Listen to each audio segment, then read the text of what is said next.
you? Good afternoon. Thank you for coming in a little bit late on a Thursday afternoon to spend time with me. It's nice to be with you again. As you know, Thursday show starts a little bit later because I got family FaceTime, and I'm not moving it. I know my schedule. I know the whole idea about streamers getting all professional and locking in, and that's how it. I'm sorry, I'm not going to do it.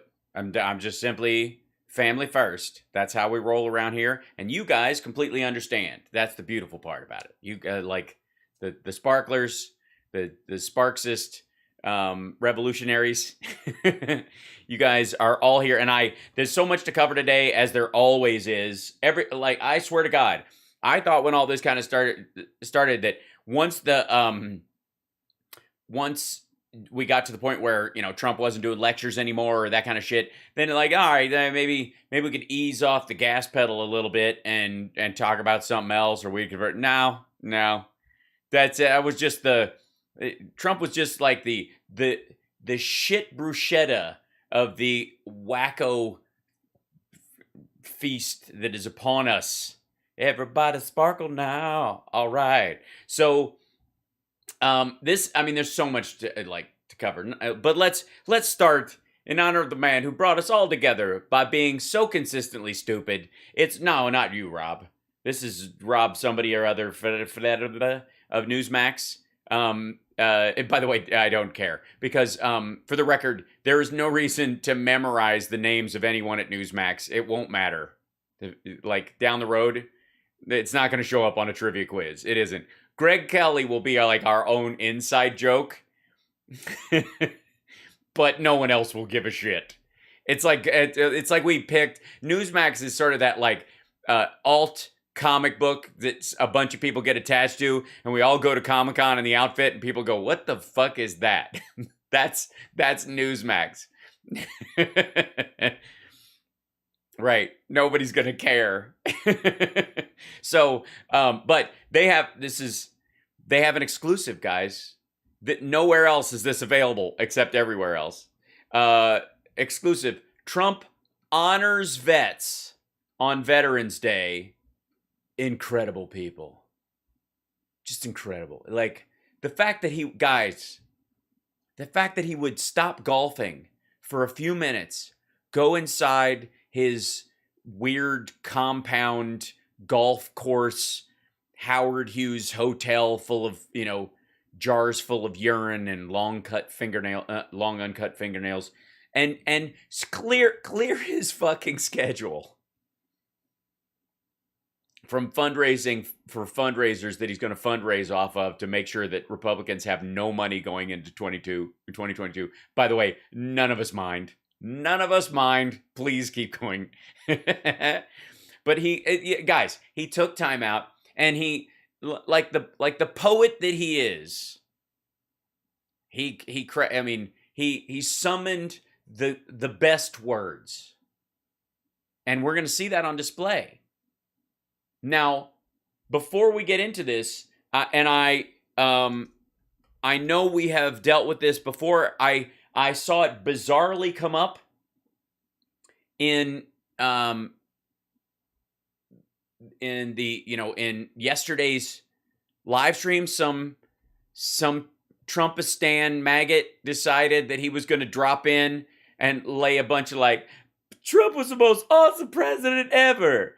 I will list a bunch of things caused directly by the economic policies of the period before, and by the time his got in place, it started to take a shit, and we went into recession. But they're not going to mention that. And in the meantime, that dude had the nerve to bring up this, and I was like, "Welcome back to old school." Yeah. We haven't had to spike one of these dipshits in a long time. This was a golden oldie from Trump's campaign trail, where he was claiming that he was president in 2014 and that he signed the Veterans Access, Choice, and Accountability Act of 2014 instead of the standard modification that any bill gets over time. That give the guy credit. He shaved 15 minutes off the drive. Some folks aren't getting audio and video. That's on your end. It's definitely coming out of my end. What? That didn't sound right. But let's be abundantly clear before he even starts any of this horse shit that this kind of thing. Oh, should we also, before he gets in, because I didn't watch this. I intentionally did not. Yes, I did not watch any of this. Let's see. Let's see if we pull up it says. Hold on one second.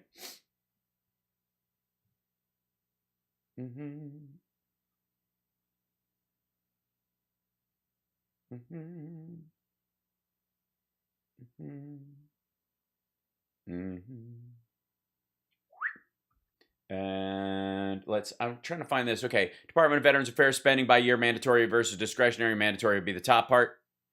That's what puts it over the top. Under Obama, this is the discretionary, increased every year, but for one. Also, let's see. Military pay raise. There we go.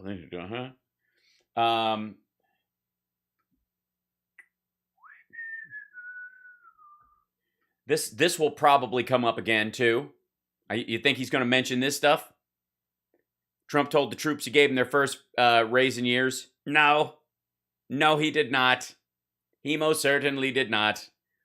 During a speech to U.S. troops at the Osan Air Base in South Korea on Sunday, Donald Trump said that he had given their first pay raise in almost a decade. There it is, almost a decade.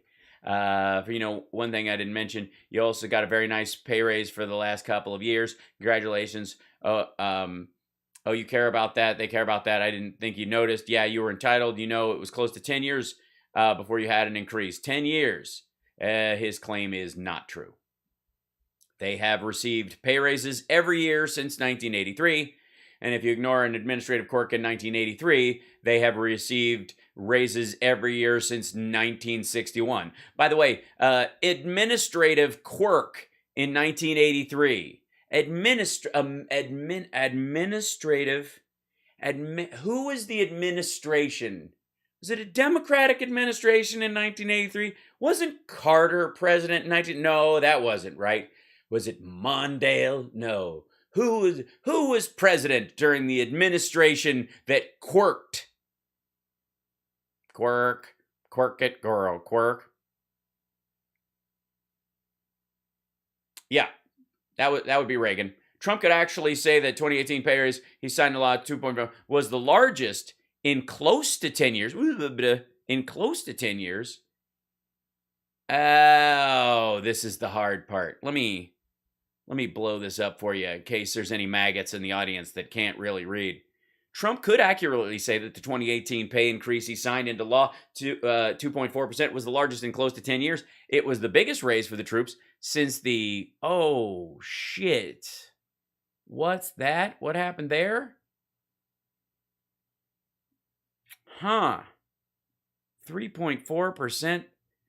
So that would mean that the single biggest pay raise since the 80s, I don't know if it goes back before that period, was that dude. I'm sure he'll bring it up.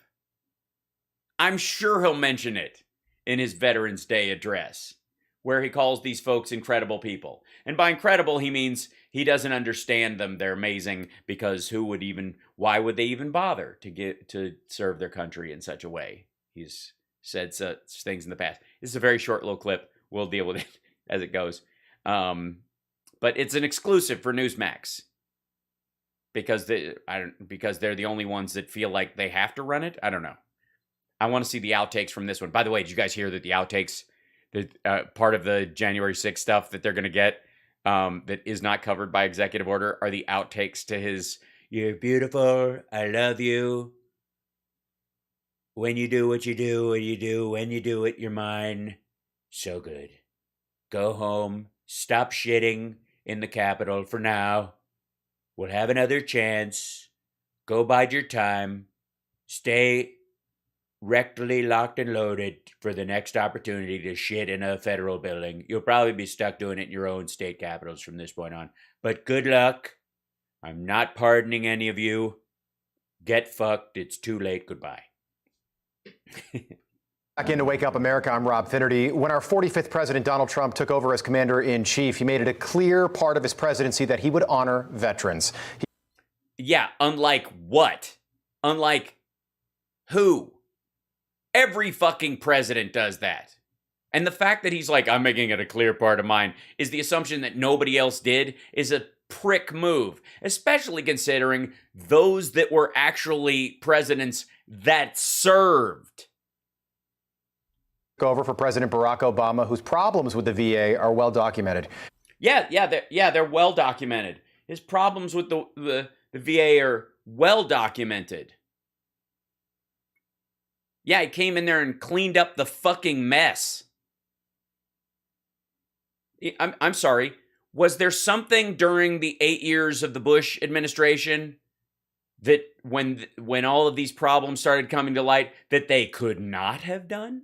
That they could? Is there something that Bush couldn't have done during this time? Anybody? No? Anywhere? Oh, thank you so much, Gonzo. There you are. Hi. No, I was scrolling through because it said you were getting a black screen, so I was trying to fix things. I was making sure it wasn't on my, while still doing the show.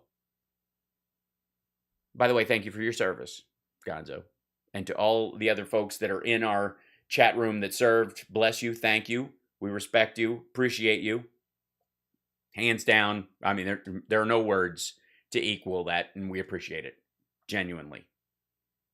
So, well documented. Right, Rob? You know what's also well documented, Rob? Trump's bullshit bone spurs excuse. Here's President Trump's message to veterans released just a few minutes ago. Oh, it's hot. It's hot, baby. Here it comes. On this Veterans Day, I'd like to pay tribute to all of those Then fucking do it. I'd like to... guys, you know this is such a... It digs at me. I'd like to...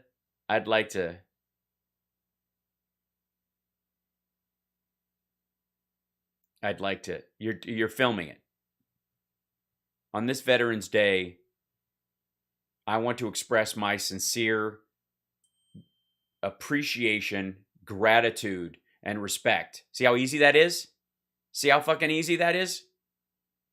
I'd like to means, look how good I am. I'd like to is me saying, look at me for liking these people. That makes me as good as them or better. Shut your fucking trap. incredible people, and you are indeed incredible people. Shit.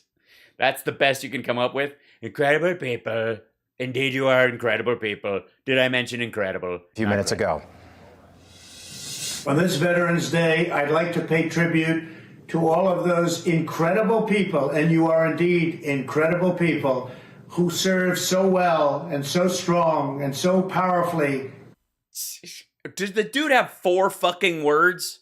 So well, so powerfully, so beautifully, just like my wall, also like my administration, also like Kellyanne, also strong and powerful and good, like, yeah. The United States Armed Forces. We love you, our nation respects you, the world respects you, and we will come back. Our country has gone through a lot. The last period of time has been very... The last period of time. Yeah, it's been a rough century. The last period of time. Very tough, watching what you had to watch, but our country... Watching what you had to watch. Motherfucker, veterans, they do. That's one of the reasons why we celebrate veterans, is because they didn't watch it, they were it. You lazy prick. watching what you had to watch. I can't imagine watching it I mean, you didn't even have a flat screen in Kandahar. Be back, and we'll be back stronger than ever. Happy Veterans Day. Okay, that was fucking pitiful. By the way, this is a slice of his slat fence. That's a diagonal cut of the slat fence posts, or at least the design of it or some shit. He had one of those before. It's probably something else too. Like, I don't really give a shit. But it looks like the one he had on his desk that was a piece of the slat fence column. I'm building the wall. They're giving me them like blocks. I'm putting them together myself. By the way, nice to know that he's doing the hard work. That inbox looking a little dry there, pal. Also, bad feng shui to have your back to the window like that, to the doors like that. Where are they putting the... This is like, this is what part of the room looks the most like the Oval Office? How can I make it look like I'm still president? Can I get one of those Amazon studios like Biden has? Can I do that? Shit. Hey. Oh, that was it. Very exclusive. Wow. Where's the Sudafed drawer? Oh, it's there. Yeah, don't forget. This is the Sudafed drawer right over here. That's where, well, I mean, it would be on the side here. Although, this is a pretty big desk. He probably had an exact replica of the Resolute desk made with taxpayer money so he can put it in his library, which will really not be it. Sorry for the little bunny fuck you. I should have warned you. Little bunny fuck you. And then these are all his promise coins from military people and other stuff that he collects, like he's going to cash them in at some point. Like, okay, I got all your coins here. You can have them back if you destroy democracy. Here you go. How many Marine coins do you need Marines to just? What do you mean these aren't legal currency? I thought this was you guys paying me to be president, and then I would pay you back for the coup. Thank you for that, Tony. Hold on. And Betsy, thank you for that. Yes, happy Veterans Day to everybody. Gold coins made out of chocolate. He called Lego and refused to build supplying box. Yeah, right. We should get the Lego people in on this. They could totally do this. Notice that most of the time his desk is completely unsoiled by work. I mean, they might as well just put his fucking golf clubs right here. 666 already? Look at that. Right on. Thank you. Don't forget, one of the ways you can help the show is a $6.60 super chat. Help us buy 666 Fifth Avenue. I know it sounds impossible. How could you do that? You can't afford that just on super chats. I know I can't afford it, but that never stopped Jared. So hey, let's keep trying, shall we? We'll figure out something. How he could not afford to rent the Amazon Studio White House going towards legal fees? Yes, that's true. He has no extra cash. So thank you for the super chats. And everybody on Twitch, don't forget to subscribe. People have been subscribing again, and I appreciate that. We're trying to get, up to 1,000 subscribers on there. It's tough. It's always a scramble. But, if you can, you can. And if you can't, you can't. And it's okay. Just, no pressure. Help. All right, no. Okay, here we go. Veterans Day. Look at this, grizzled typeface. 3D over a flag. This is Wake Up America with Rob and honoring those who served. And this is how he does it. You're beautiful. You're incredible people. And when I say incredible, I totally mean incredible. Not lacking in credibility like I am, which is the other version of incredible, which is not the good kind. I think it's French. Bad. No way. Okay, so obviously, what was this? Was the whole statement 24 seconds, starts right there and ends. Yeah. Just like a minute, 10 seconds. That's all you get. That's all you get from him today, kids. That's it. Yeah, and well, they cut out the part where he gets up and tries to fuck the flag. He's always humping the flag, like squeezing it, stuff like it's a supermodel who can't leave the room. Yes, like, share, subscribe, thumbs up, all that kind of fun stuff. Now, understandably, he doesn't have a lot of time. He's busy. Trump's a busy guy. Why is he so busy? Because everybody in his orbit is getting Stankfield, everybody.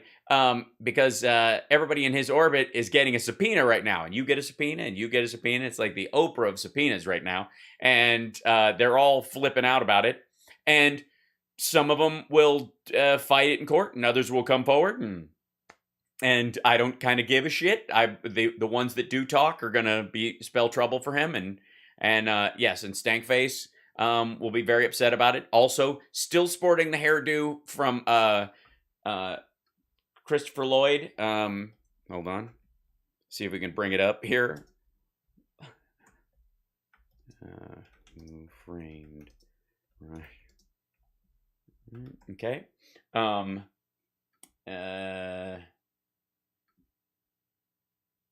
Yeah, pretty much. Yeah. Yeah, that's him, right? That's him. Hello. Ladies and gentlemen, it's Stankfield. I so wish this was a talking I so wish this was a talking GIF. We could just leave it over him. That's super fun. Yes. Before, after. Sorry. All right, here we go. Let's get on with this. Sorry. This one is titled, Bring It. Bring it. She's fucking macho bullshit. Bring it, bro. Hey. I was like standing outside the Jan 6 committee going, bring it. Come on. Don't subpoena me, bro. Bring it. Trump advisor reacts to J6 committee subpoena. Stankfield on Newsmax. Snoozemax and Stankfield together again. Stankfield. Okay, here we go. Here now, folks. Kirby. China, climate, equally important threats to national security. Yeah, pretty much. And and by the way, I don't know what the lead up was on the top of this, but I'm sure they're coming out of this going, they don't even fucking know. This asshole doesn't know what the fuck is happening in China right now, nor does he care. All he wants is the only message that works on Newsmax, OAN, RSBN, Real RAV, Fox, is that China's a winning economy, it's a winning country, everything they do is winning, it's all winning, and it's winning, and there's nothing America can do about it, because that's patriotism. It's also bullshit, but we dealt with that. All right. Nancy Pelosi's January 6th witch hunt committee is at it again. Lots more subpoenas. But it's got its own theme song. January 6th, witch hunt with Stankfield, everybody Bring up again. They're trying to destroy executive privilege as long as it takes out Trump. And now they're issuing that fresh batch of subpoenas to form... A fresh batch? A fresh batch? As long as it takes out Trump. And now they're issuing that fresh batch of subpoenas. Yeah, it's a fresh batch. It's okay. It's not like you talk for a living. Fresh batch of subpoenas coming your way. It's just a fresh batch. Fresh batch. Everybody fresh back. Stankfield. To former Trump officials. One of them joins me next. Oh, beard. Head looks like a fire plug. Yeah, all right, let's see. Live free or die. Like, make sure you get the Gadsden flag in there so people know what my brand is. Fuck off. High priority. Thomas Jefferson and me are the same, except not at all, because I'd rather have the Confederate Constitution, if any at all. All right. Stankfield. This is a good time as any to get insurance. What, really? Newsmax? Oh, this is the ad for the Newsmax app. Holy shit. We're not stock footage at all. I'm learning so much. Let's sit on a rock and watch Greg Kelly That's what you do on a fucking hike. Nature. Fuck that. Niagara Falls is right behind them, and they're... Can you turn that thing off? We're trying to watch Greg Kelly. Get fucked.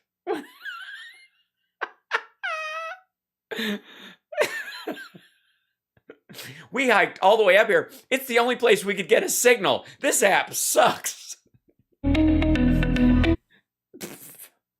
Yeah, all the kids are doing it. That's like a toddler's hand. The fuck? It's like a 12-year-old. Jesus Christ, where's that Gates interview? He's so dreamy.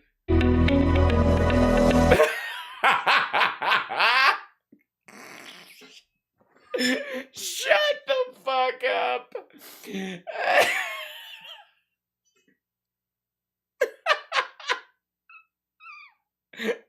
Spicer Patrol, come in, Spicer Patrol. Yes, Spicer.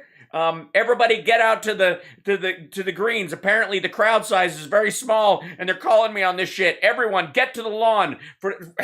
I'm losing you. Hold on. I'll climb up to the top of Niagara Falls and see if I can get a better signal. No, wait, no.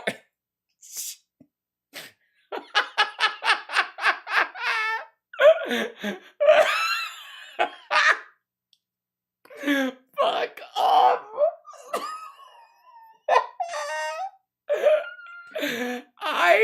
In my life, never. Shut the fuck up.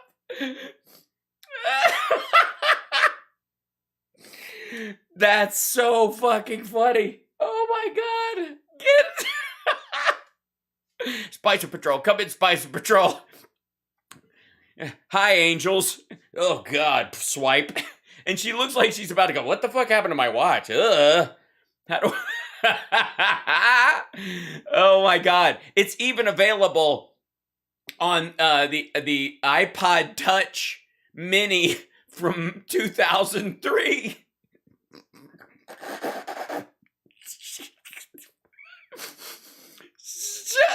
Shut up.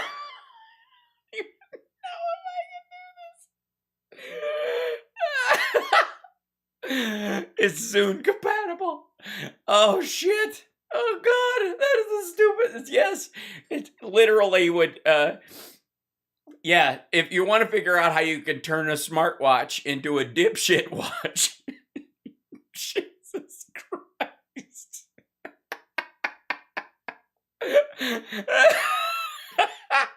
Oh god. Oh, please Jesus. If they have a fucking display in the sky after this, I'm gonna fall apart. Oh god.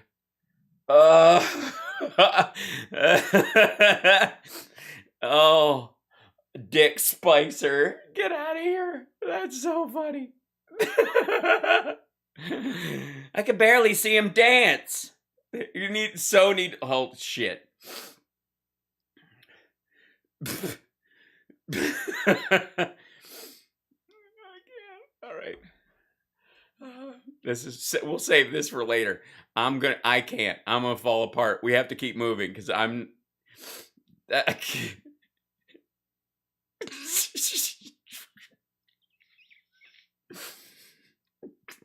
This is so stupid. I did not see this coming. I did not. I was not expecting this at all. Like every time they do this, they cut away. But shit, they cut away. They never show the ads, and they're showing it today. Oh God.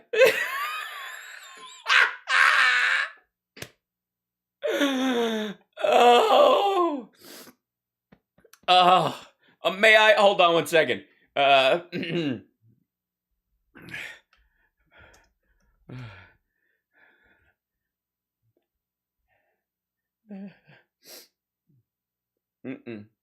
Yeah, there it is. It was the iPod Nano. There it is. He's available on the iPod Nano. Oh God. By the way, I had one of the. There it is. There it fucking is. That's it.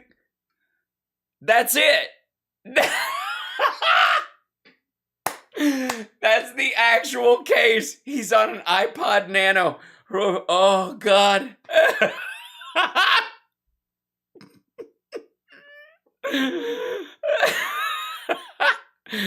Oh, God. Ah, that is so fucking funny. It's the case. There's the little seam and everything. It's the same shit. It's the same one. What is that? All right, here we go. I'm sorry. All right, we'll continue. By the way, I had one of these iPod Nanos. I still do. Oh, shit. Hold on 1 second. Let me see. Hold on.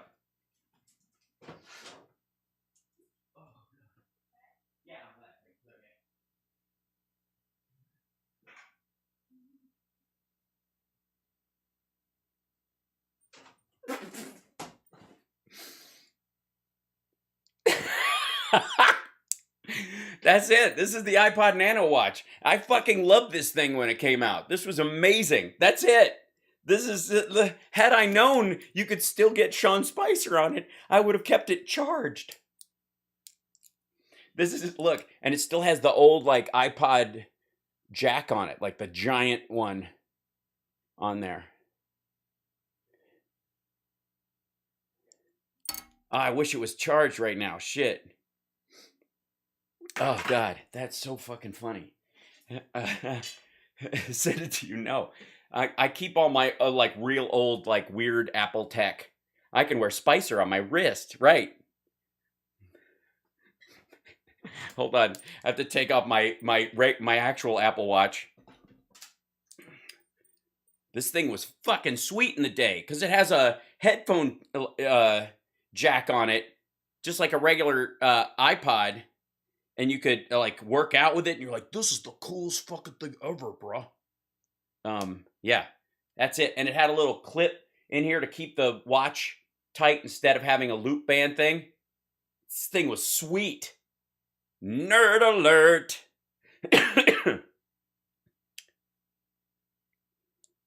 Yeah. Come in, Sean. Sean, come in, Sean Spicer. Anyway, Sean Spicer, stop yelling at me. Stop. No, the screen is an inch and a quarter by an inch. It is not a 5-inch. Jesus Christ, do you measure your dick from your butthole? What the hell? All right. Oh, God. Oh, shit. All right, here we go. Yeah, it's got headphones. Yeah, it's a head. Oh, I can take it off to show it to you because it's just killer. It has a. This is so nerdy. Has a headphone jack right there. See that?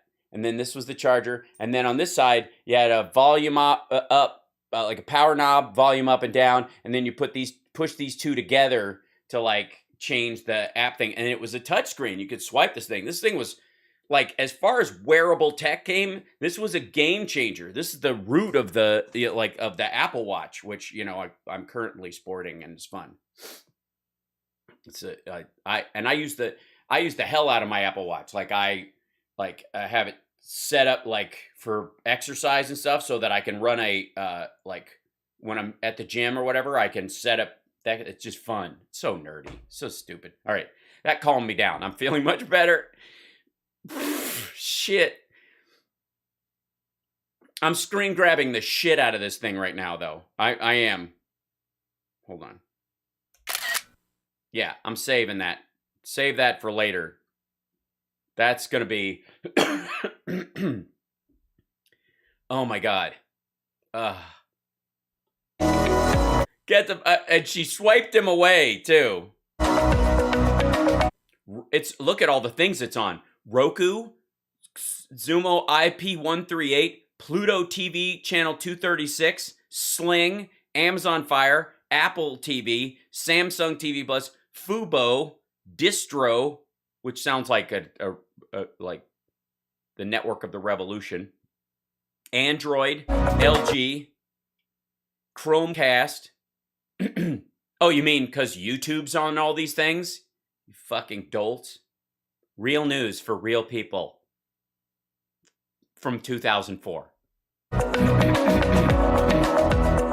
No, we are not on any of those things. However, if you like the show and you watch it on YouTube or Twitch, a lot of new televisions have a YouTube or Twitch smart app on them or a channel available to them. I recommend it. I mean, I put all this work in my hair and the graphics. I made all these graphics. It certainly is easier to Venmo me from your television than it is from the tiny little screen on your phone. But yeah. The never-ending Trump witch hunt drags on. A federal judge has rejected President Trump's request to block the National Archives from turning over documents to Pelosi's House Select Committee investigating.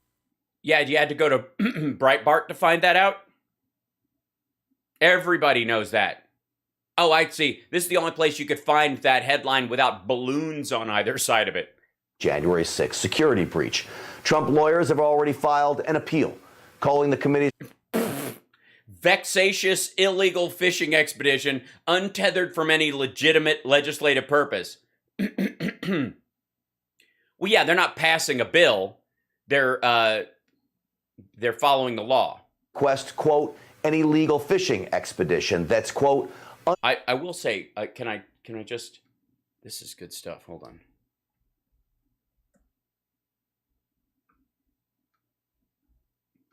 Vexatious.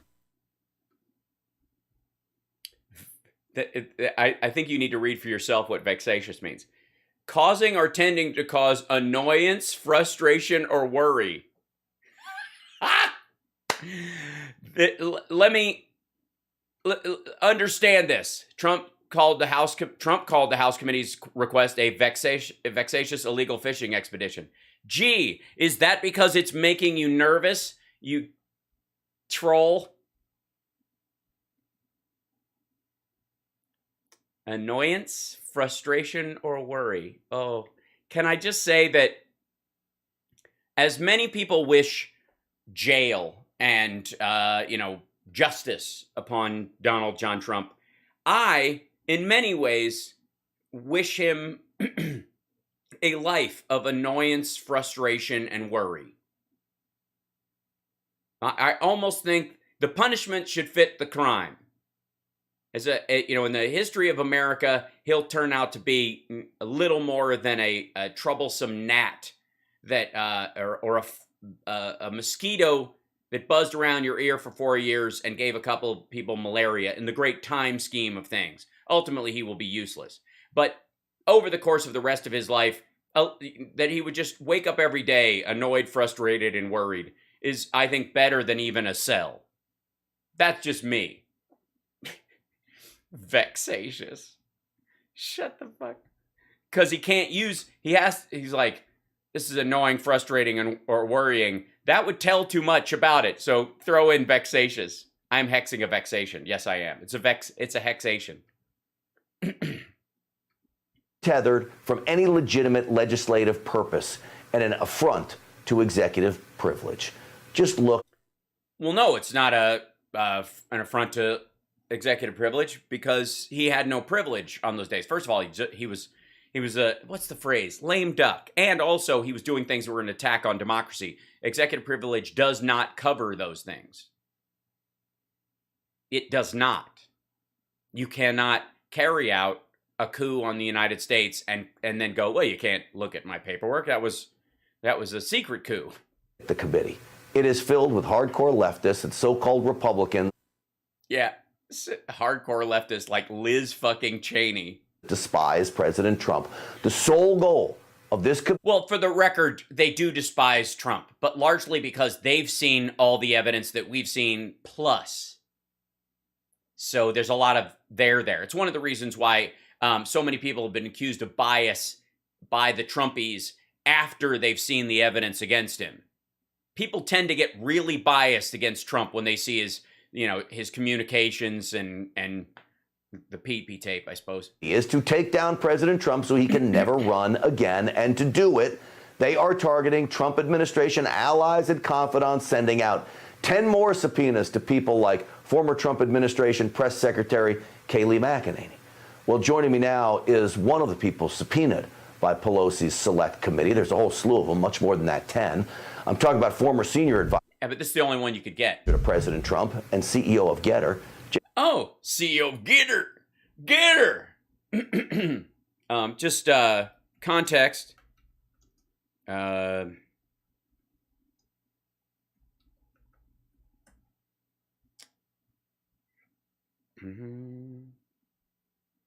Oops, hold on one second. This is back up.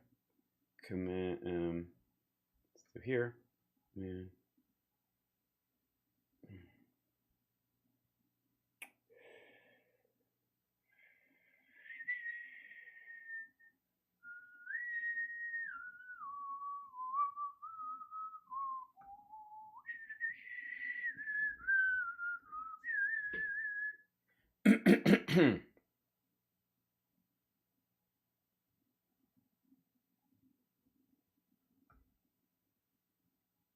Only the best people.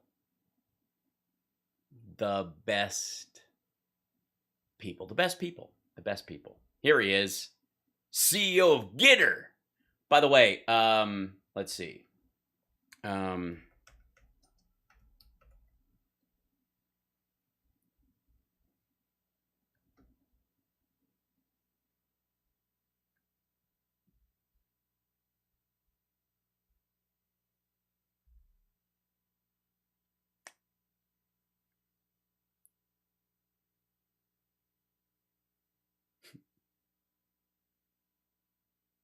CEO of Getter. He's the CEO.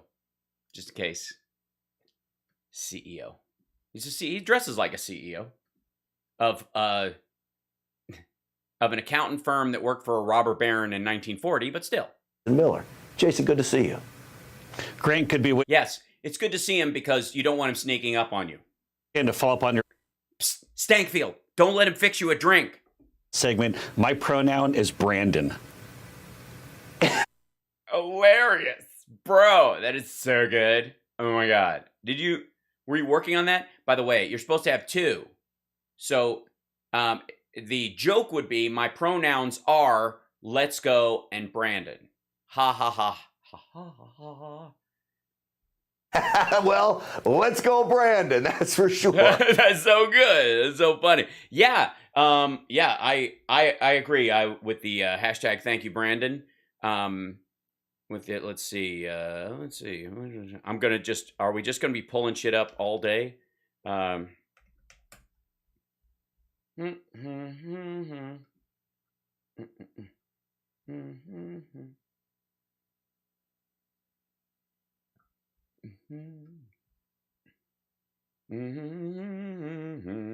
don't remember who was president in April of last year. This is the unemployment rate. Oh, here's this one right here. Leveling out right about here, and then and then here's the employment, patow, and then climb up, and then starts to level out, and then starts to climb again when Biden gets in. That's funny. It's almost as if after Trump lost, he stopped giving a fuck and didn't do anything to help the country or push the country forward or put America first while he was fighting to stay president. And so it just kind of stalled. And it wasn't until Biden got in office that all that stuff starts happening. But, you know. Dweebs. And let's go, Brandon, when it comes to this select committee, Jason Miller. Yeah, you tell them. That's real turn of phrase. They're making a big mistake. Guys like you, Kayleigh McEnany, Cash. Yeah, guys like Kayleigh McEnany. Michael Flynn. Get your popcorn. They're not going to know what they're up against if you get. Yeah, they're not going to know. They're not going to know. Michael Flynn. Get your popcorn. They're not going to know what they're up against. Yeah, they're not going to go. I mean, honestly, can you imagine? Stankfield could come in and speak on behalf of Trump, I think, and get, and like. Obviously, he went to the same school. They're not to go. They're not get your popcorn. They're not get your popcorn. They're not want to hey popcorn. If you get in front of this Sorry. Flynn, Get your popcorn. They're not going to know what they're up against if you get. They're not known where to go. Sorry. That's just funny to me. It's okay, dude. It's not like you speak for a living. It's okay. Front of this committee and start testifying. They're going to get eaten alive. Yeah, this is the French take on the Gator not an owner to go. Is that? Hold on one second. I don't know if this is possible. We'll see. Give me 1 second.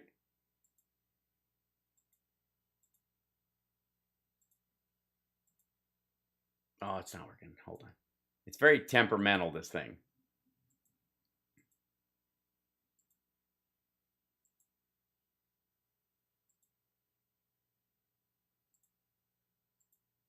Nope. Shit. Close it. Try to reopen it.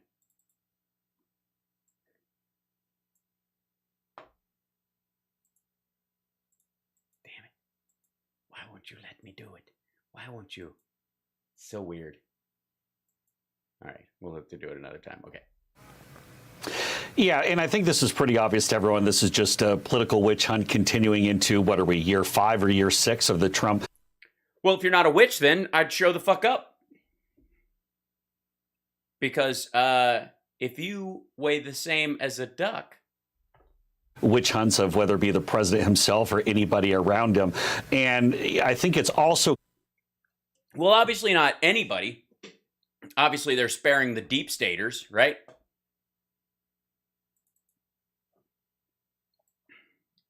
Hold on 1 second. I'm going to try again. I hope springs eternal.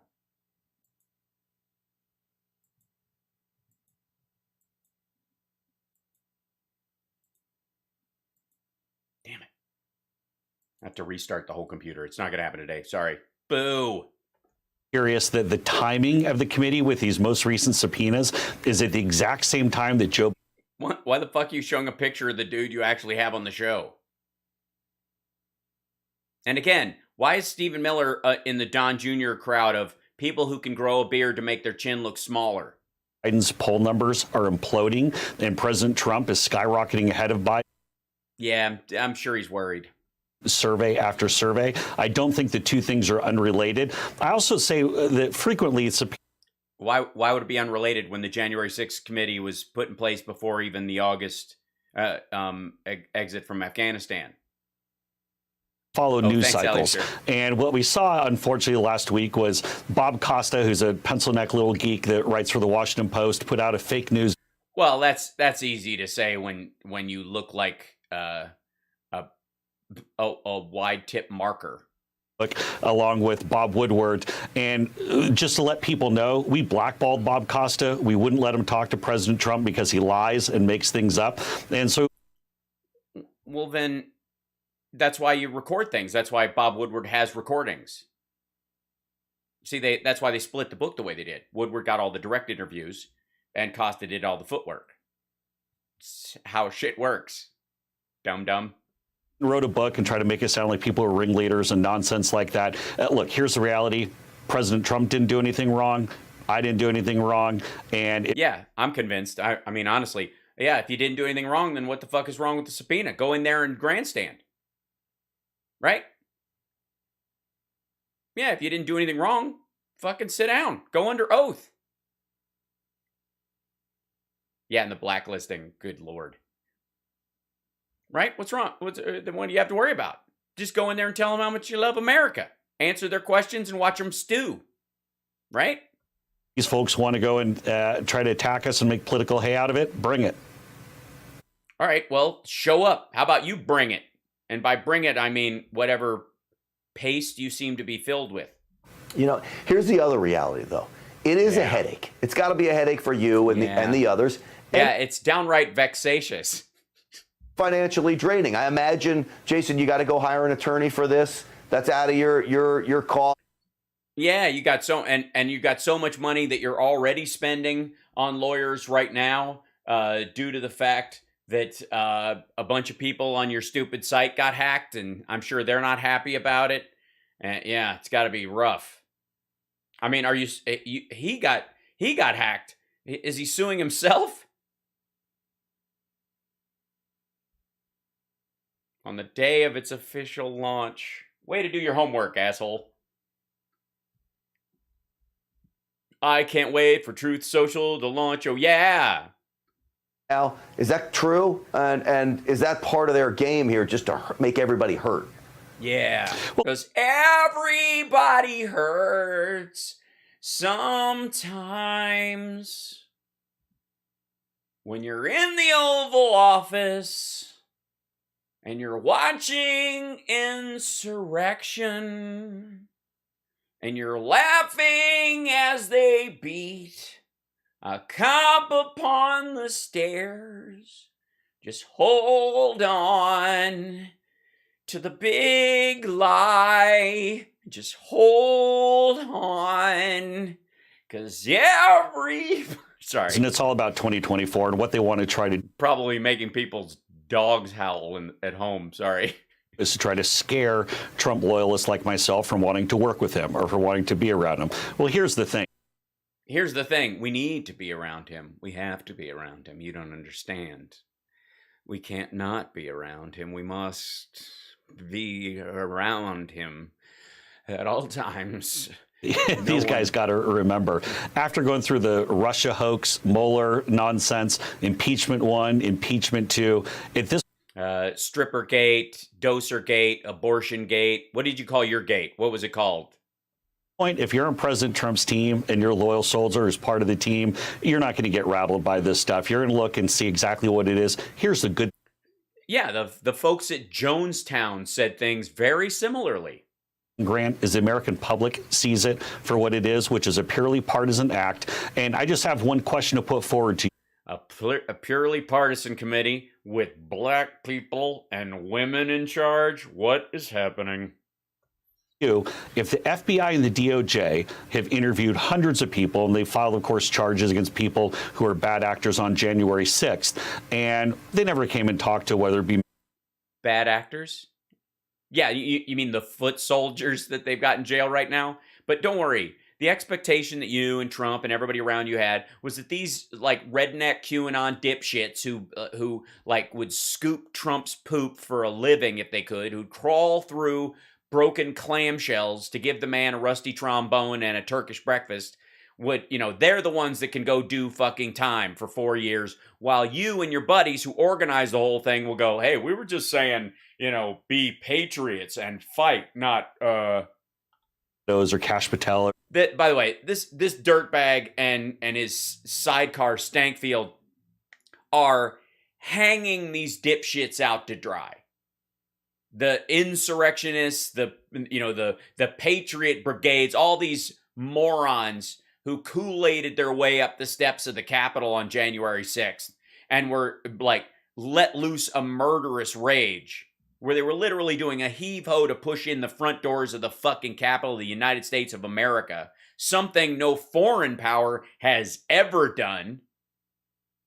This motherfucker not only wants those people to go down for it, but wants to pretend that, you can't even connect us to these people.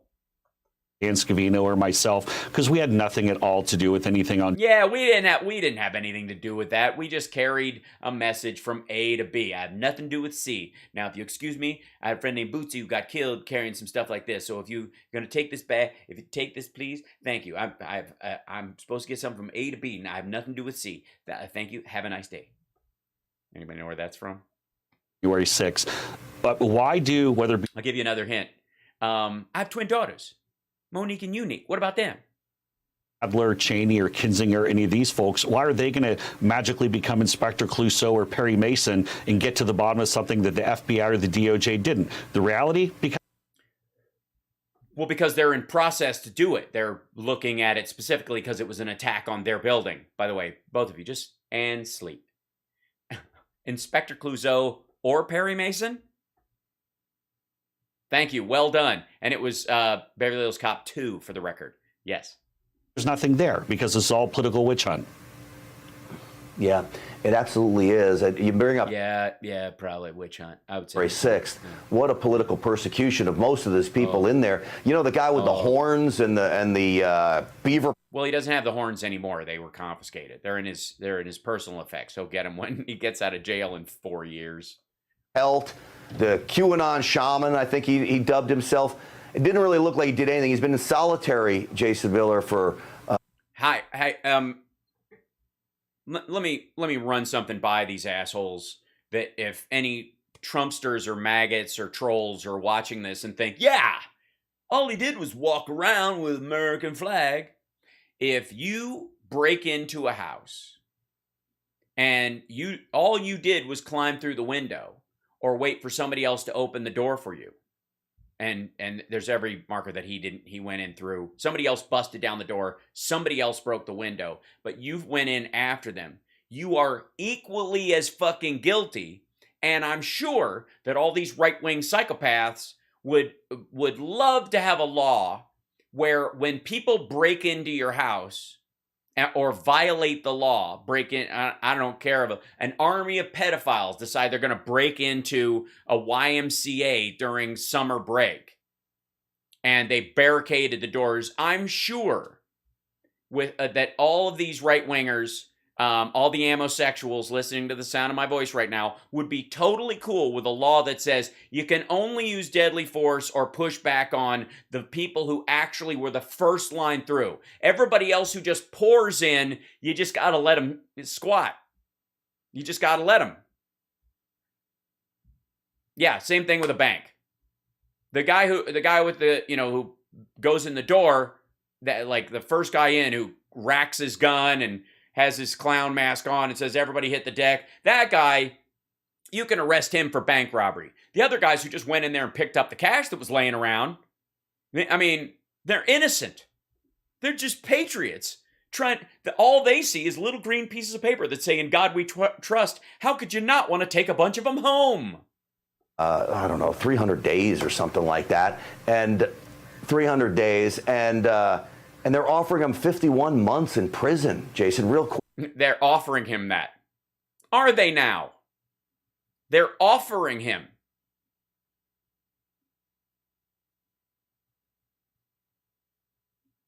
Tell you what, Stankfield. Tell you what. Somebody dressed like that comes in through your fucking window without permission.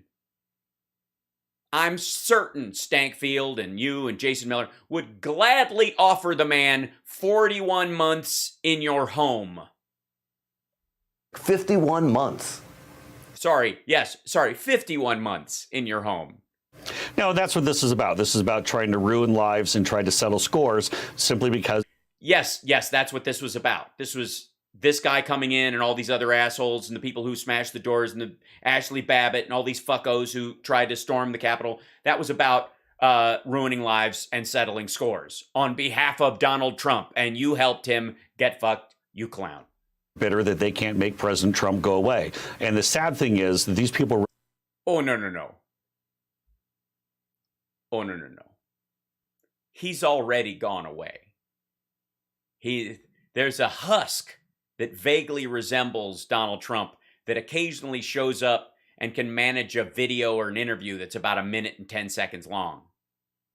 But oh boy. I just remembered something.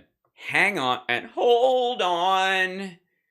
I wasn't even going to bring this one up, but apparently, let's see if it's in here. There's gotta be. It's gotta be here. Nope. 1 second. It's gotta be on Fwank.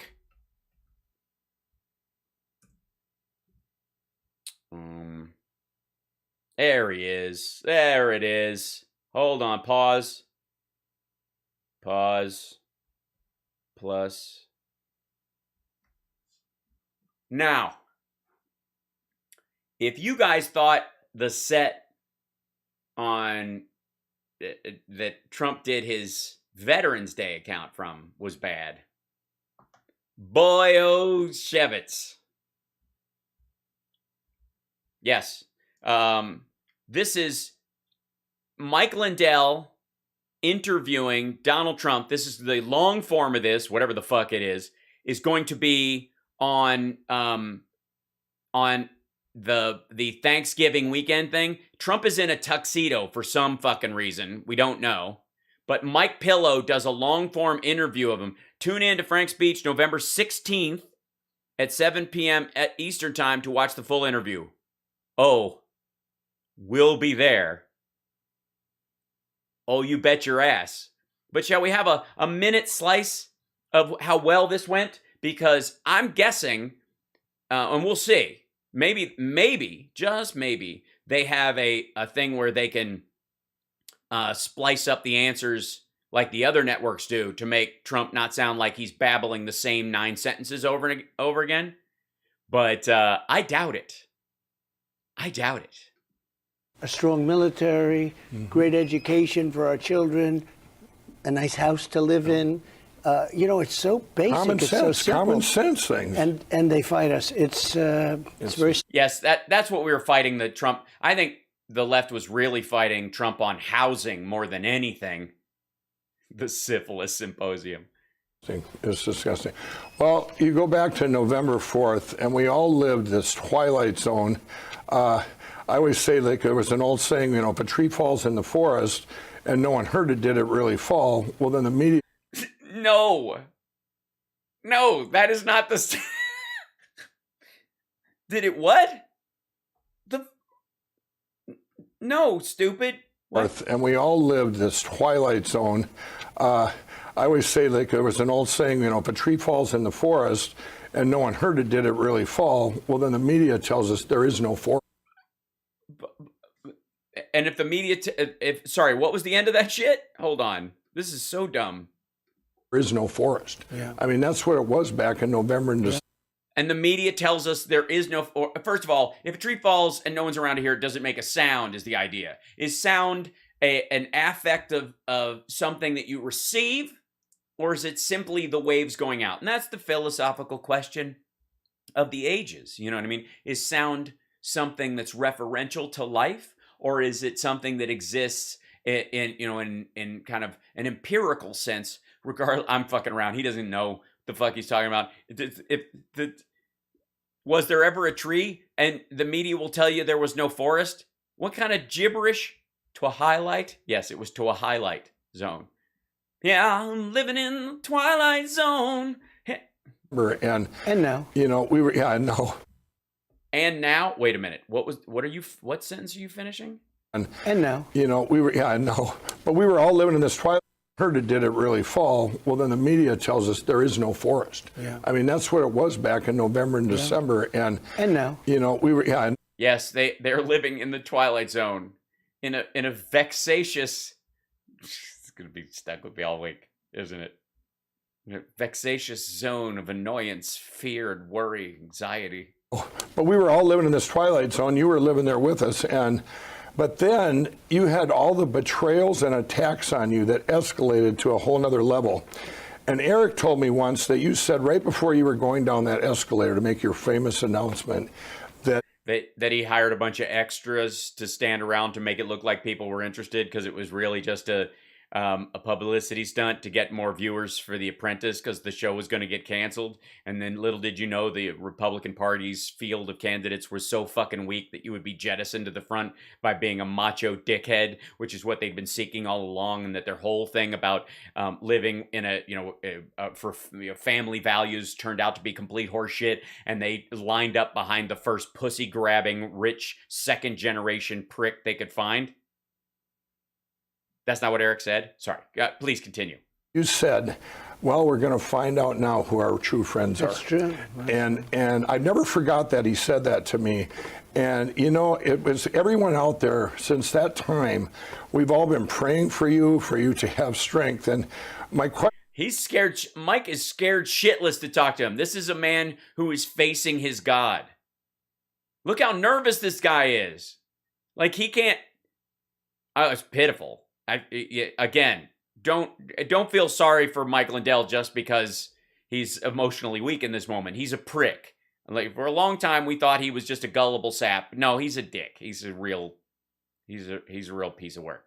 But Trump himself, look how he can't even look him in the eye, and he can't stop fidgeting in his lap.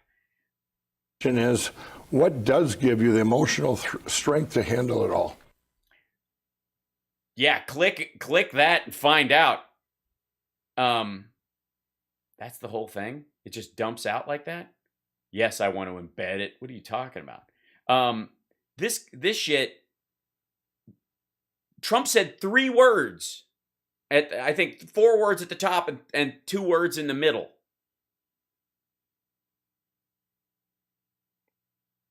I can't wait, because many of us have seen, like, even at the symposium where Mike Lindell was bringing everybody out going, you don't have to listen to me. You know, yeah, I'm going to show you the proof. I'm going to bring these folks out and they're going to show you what's really going on. And then he wouldn't stop fucking talking. He lost his goddamn voice. The only time he stopped talking is when he was attacked with a fucking tangerine. And now he's doing an interview with Trump, and he's not going to shut the fuck up. I can't wait for this interview. Trump's not going to get a word in edgewise. It'll probably be the most flattering interview Trump has given, because Mike Lindell will be saying so much stupid shit, Trump won't even have time to. And he'll just he'll interject. I'm calling it right now. He's going to interject with a bunch of his, like, boilerplate political bullshit that he says, like, we did everything, we brought back the greatest economy, all that shit, right? Yeah, historic. Oh, and that's the thing, Dan. I don't think he's saying that's the edited version. That's just a clip. I don't think they're going to edit it. Like everywhere else Trump goes, he does these interviews and they cut the shit out of that thing to make him sound coherent. Yeah, like Trump is having this moment like James Caan when he first met Annie Wilkes in Misery. Like we are this close to Mike Lindell bringing out a block of wood and a sledgehammer. Finish your healthcare plan. 2 weeks. Pillow Talk with Mike Lindell. Oh my God. That fucking interview would be amazing. Hi. Welcome back to Pillow Talk with Mike Lindell. And today, my guest is current President Donald Trump or whatever. Hi.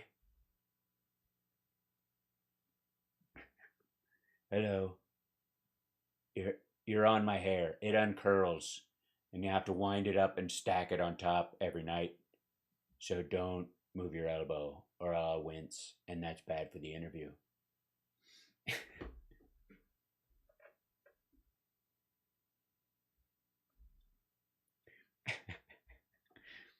Look in the Okay, hold on. I'm not. and question themselves. Oh, this is the. Okay, that's back on there. So this is the bring it thing. Okay, here we go. And I have to close that window or it'll start opening again. And say, is this really worth it? Is it really worth it to try to ruin people's lives, to try to score political points? Why the fuck would it ruin your life? Why do you even need an attorney? You can plead the fifth. You don't need an attorney to tell you can plead the fifth, right? Who the fuck needs that? Right? Don't forget to like and subscribe. Give a thumbs up. The comedy. And thank you for the super chats, by the way. Thank you for the bits as well. Guys on Twitch, I appreciate that. And thank you, Facebook people. You can send stars. That's what you do on your platform to support the show. Stars. But I wish there was a thing in Restream where I could see when they happen, and I can't. So I just have to vaguely thank you and appreciate you for them when they happen, if they happen at all. So thank you. 1,000 people in the chat. Boom! What's happening? That's what we do. And I don't even have to, like, put the Rittenhouse trial on and sit there and go, yeah, that sucks. Yeah. Yeah. Yeah. You know how many people are like, have like 30,000 live streaming people in their chat just because they're putting on the Rittenhouse trial going, That's stupid. That's not true. Is that true? I don't know if it's true. I haven't really followed it at all. All fucking day. All fucking day. But guess what? It's not going to help them in 2022 in the midterms when the Democrats are in for a drubbing. Roll that fucking dice then, baby. Here's a good idea. Run for office. If we're going to get our ass kicked in 2022, bring it. Right? Mr. Bruh, bring it. Round up your electorate. Do your GOTV on GETTR. Bring it, son. Show up, no lawyer. What the fuck do you need a lawyer for to tell the truth? Nobody needs a lawyer to tell the truth. Right? Even in the stuff where you're like, I believe that falls under executive privilege, and even if I didn't, that would be a question for, President Trump. Get out there. Get the fuck out there. There's literally, but for the privacy of my fellow humans, on a personal level, there are very few things that in my life that I wouldn't be on under oath and televised for. You know what I mean? Like, why the fuck would you panic about this? If it's a witch hunt, if it's a hoax, what better opportunity to call them on their shit? Confront them. Confront the January 6th committee. Show up. Raise your hand. Swear on a Bible. You're the family values crowd. You're the maggots, Show them what you're made of. Be butch, son. Help him in 2024 when President Trump comes back and gets reelected again. Yeah, that's not happening either. Just for the record. Yeah, in many ways, these people that are stuck in there are martyrs because it is damaging the Democrat Party. It's Martyrs. Jesus Christ.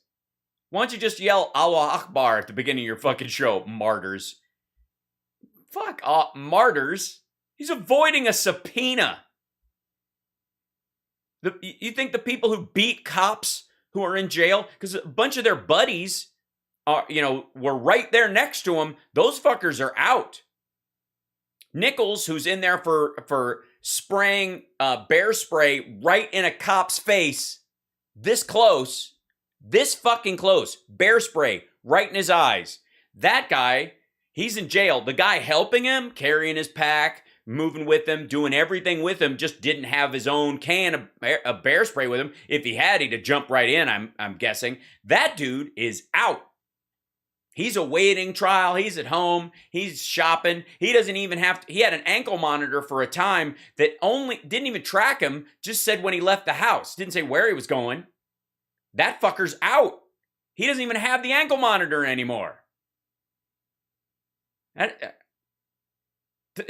I'm sure Jesus and Joan of Arc feel a certain kinship with every, second-gen Capitol rioter dickhead who pleaded out or begged the court for mercy while they were staked or burned alive as martyrs to their beliefs and causes. These guys are just like Braveheart, getting disemboweled while yelling freedom in front of everybody because, they're out going to Cracker Barrel, or some, damaging Joe Biden as it is, but boy, I feel sorry for them. Jason Miller, thank you so much. We'll get you back again on real soon. Yeah, if you show up for if you're not arrested for not showing up for your subpoena, not honoring your subpoena. By the way, America is a country of laws, and the violation of those laws requires a response. Even if you believe the law is unjust, even if you believe the law is wrong, even if you believe you are on the right side of the law and the evidence that they are presenting shows otherwise, you show up. Yeah. It's just so fucking lame. Now, we next jump to the angriest man on the internet, Greg Kelly, who has been dying to talk about inflation, apparently. Now, this is the first thing that came up in this graphic when I pulled up this video. I've not watched it. But this is also the talking point you're hearing here. Highest since 1990. This is the highest since 1990. It's the guys in 30 years. It's the highest since. Oh, I know. I don't understand either. It's the highest since 1990. Well, what indeed? This is 6.2%. The year over year is actually lower, but we'll let that float for a second. This is what was the inflation rate in 1990? It was 5.4%. Nearly what we are right now. Right now, it was 5.39. It'll adjust up. It's all energy costs, by the way. Per year between 1990 and today, the cumulative rise in inflation since 1990 is 109.88%. You're the highest since 1990. I did Hibby's back. It's in LA. I left it in the house there. Yeah. Grumble. So inflation has gone up 109, almost 110% since 1990, incrementally year to year. The inflation rate then was 5.4. Current year over year, 2020 to 2021, in the fiscal year was 5.39%. Now they're stacking on top of that in the per month past the fiscal year, which is why it's he's saying it's 6.2 overall. Now why? Now you guys remember? I'm sure you guys remember the great pandemic of 1989. Bush was president. It was, I think the whole thing was caused by sushi. I think it was, let's see. Whoops. Let me see if I have to go back to it. Patient zero.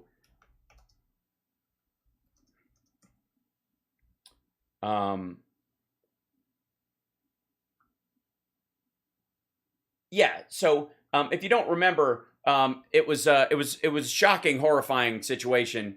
It happened 2 years after it started, but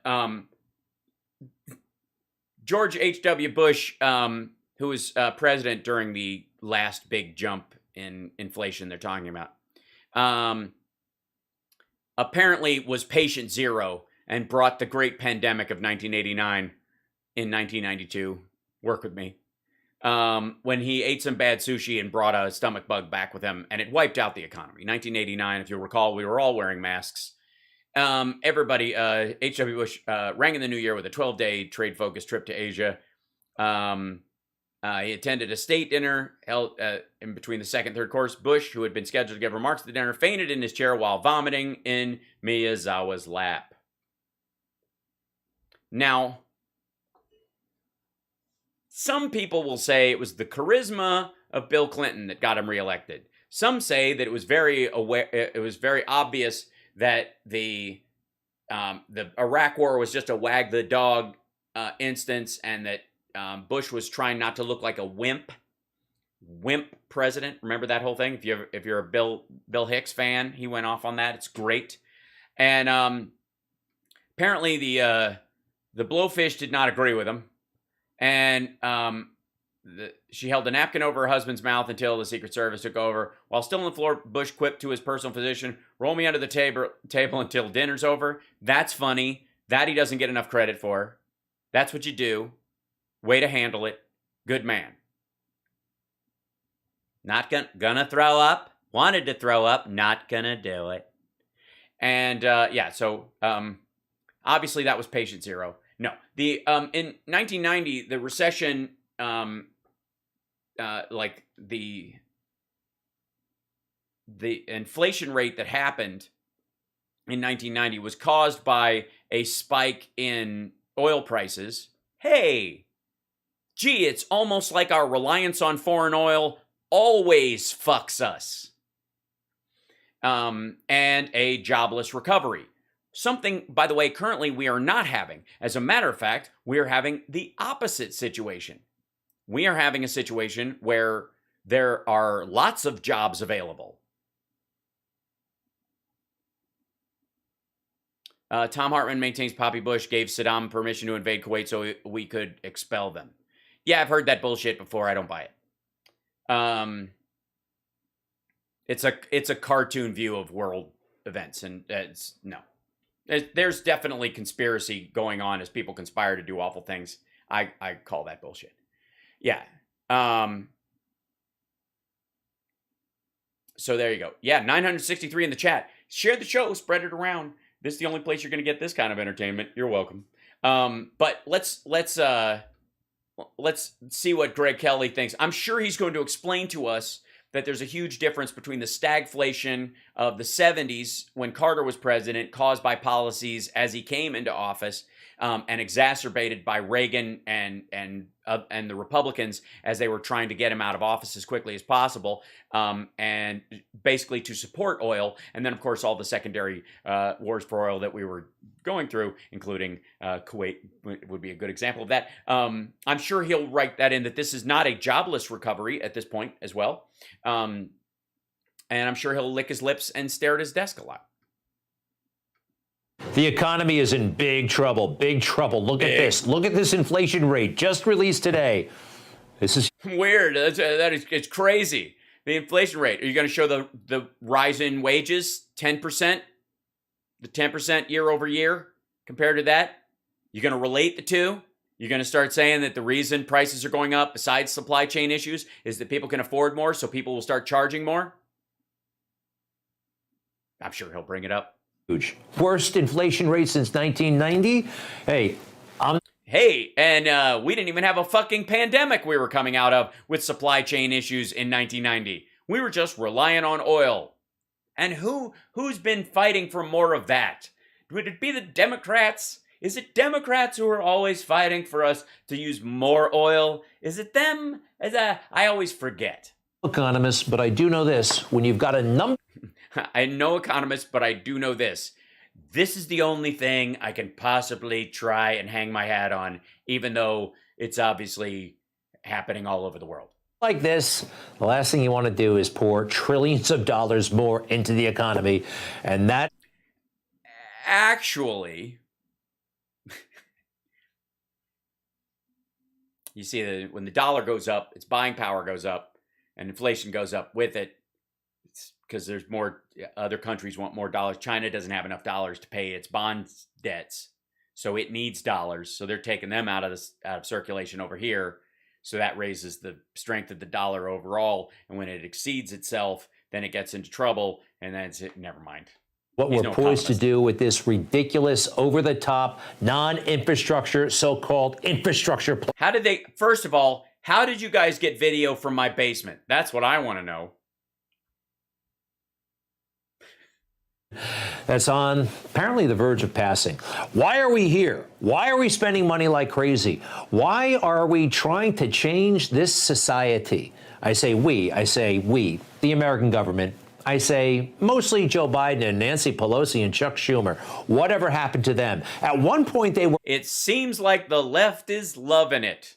I didn't realize they were all going to McDonald's. Their prices have gone up 0.5%.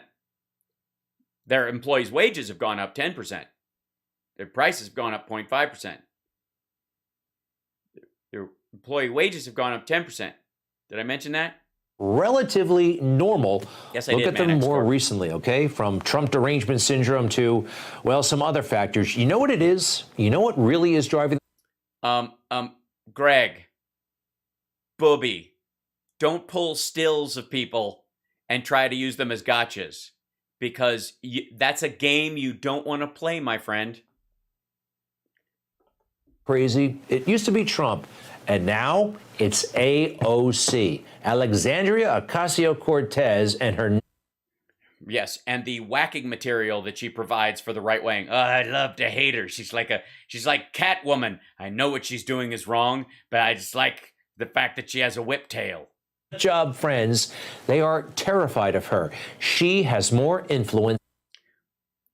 Well, apparently not. She voted no on the infrastructure bill, and it still passed.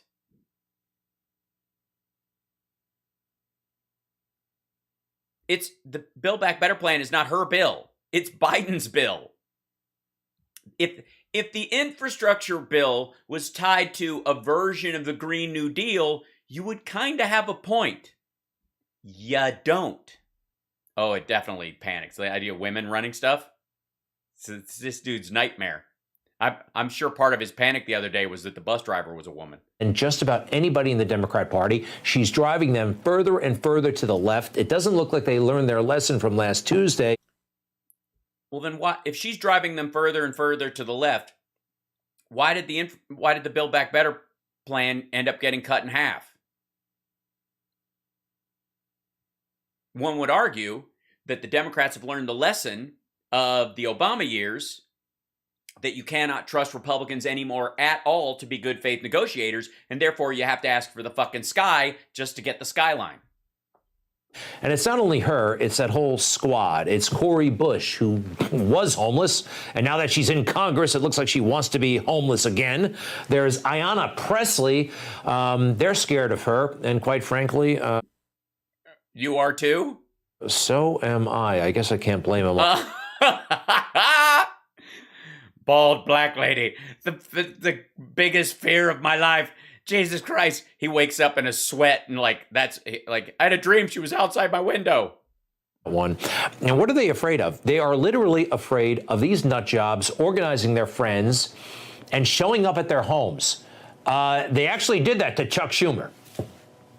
Gross pie! Come on, Chuck! Gross! So what? Yeah, they're activists. They're trying to motivate things. January. Wait a minute. What?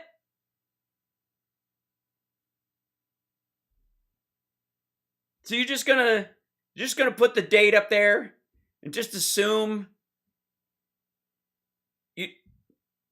nobody's gonna look? What? Sorry, January 31st, 2017? Trump wasn't even president yet.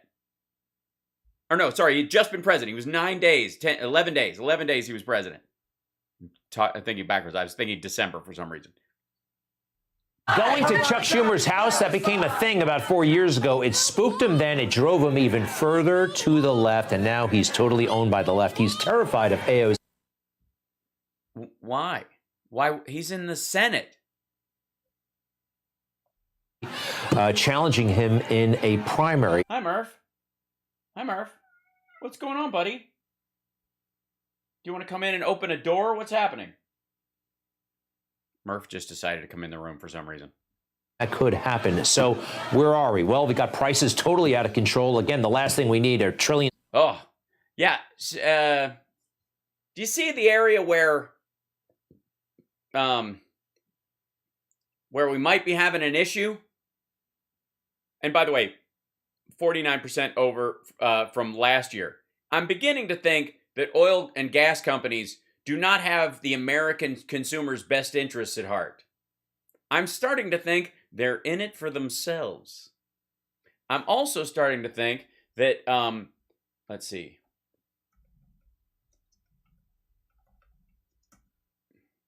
That there might be something going on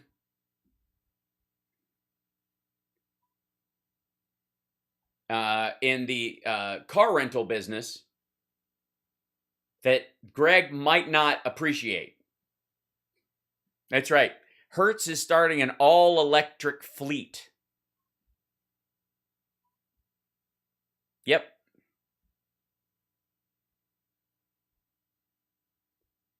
And everybody's like, Elon Musk just took billions of dollars out. He's going to pay taxes on that. By the way, he'll pay taxes on that sale. You don't pay any taxes on that shit until you sell it. He's going to be paying some taxes. Quite a bit, actually. Over half of whatever he took out is going to go into paying for Build Back Better. Just saying. Or the infrastructure bill, anyways.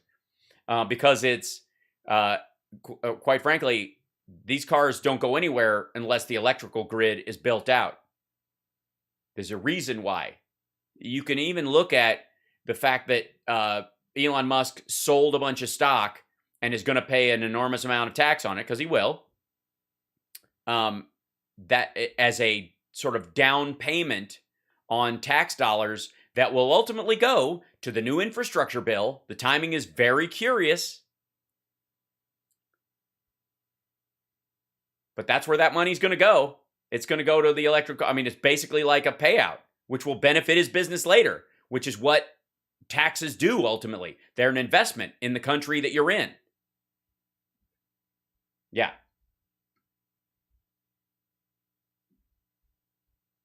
By the way, let's see. Just in case, gas prices. 20. Yeah. Let's see. Yeah. So, 2018 by state. 2018.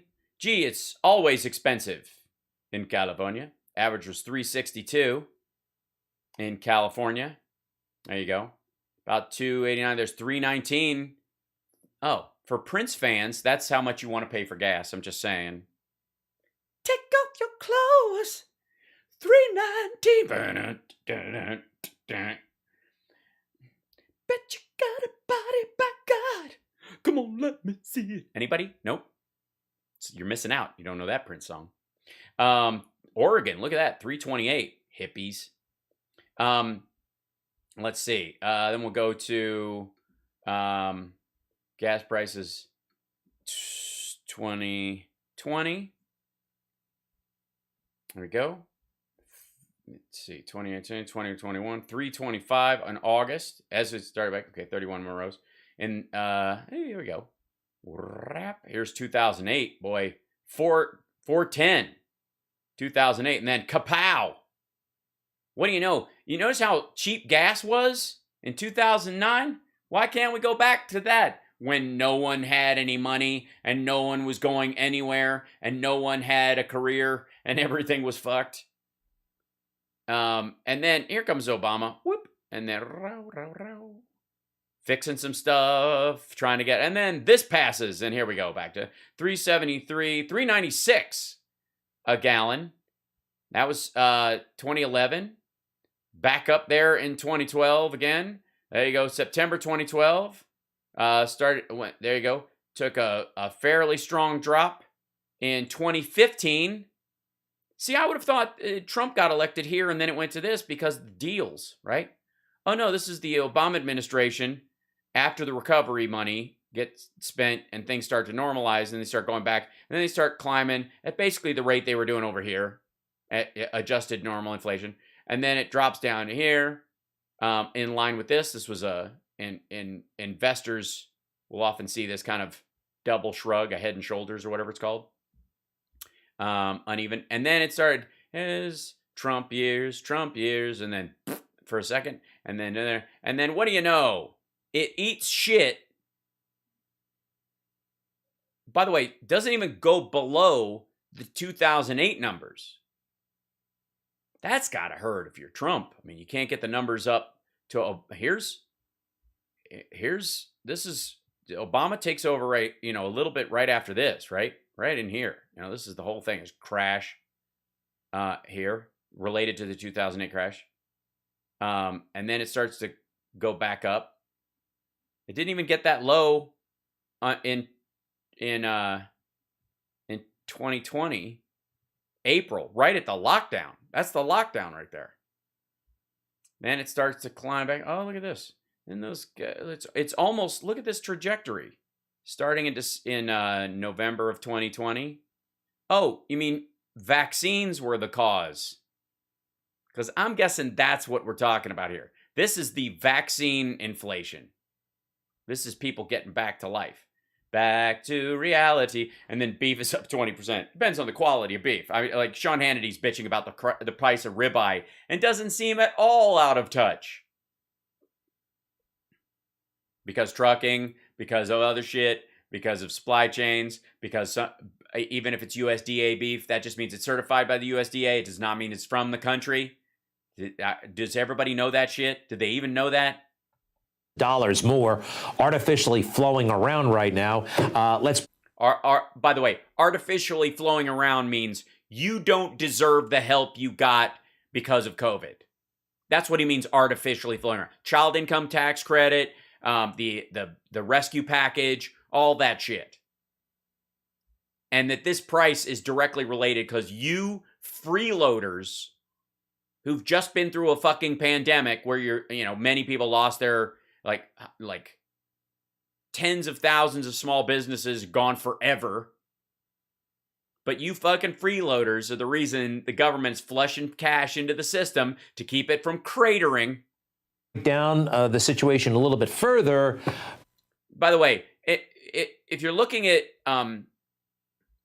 specifically, if you're looking at inflation right now, the best analogy I can give for current inflation is like heart rate after you give someone Narcan. Or like in Pulp Fiction when they jam the adrenaline needle into the girl's heart because she's OD'd on heroin.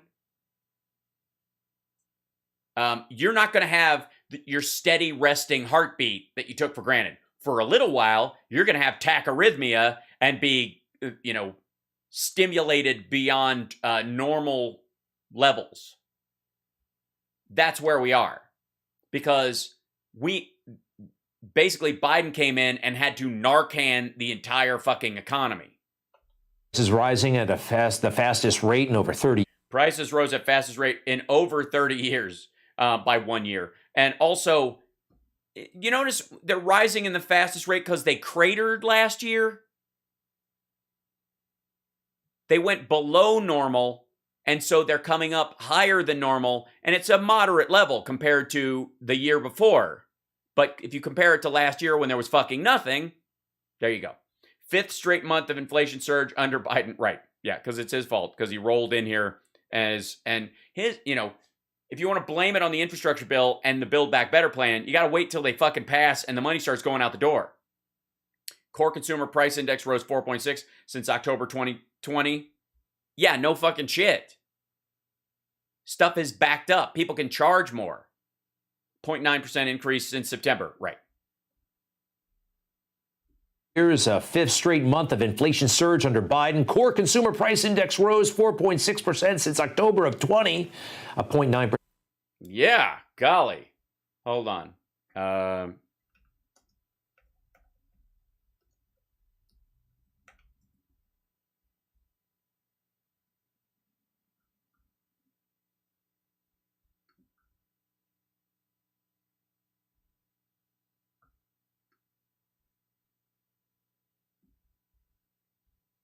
Now I know what you're thinking. You're thinking, dear God,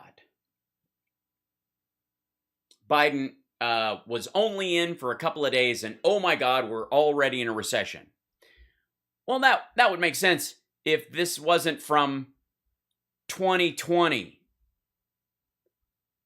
The United States economy officially entered a recession in February 2020. This is before lockdowns. This is before the 15 days to slow the spread. This is when Trump was still going, well, there's 64 people that on that cruise ship. I know they're Americans, but fuck them. I don't want to add 64 positive cases to my 14 cases.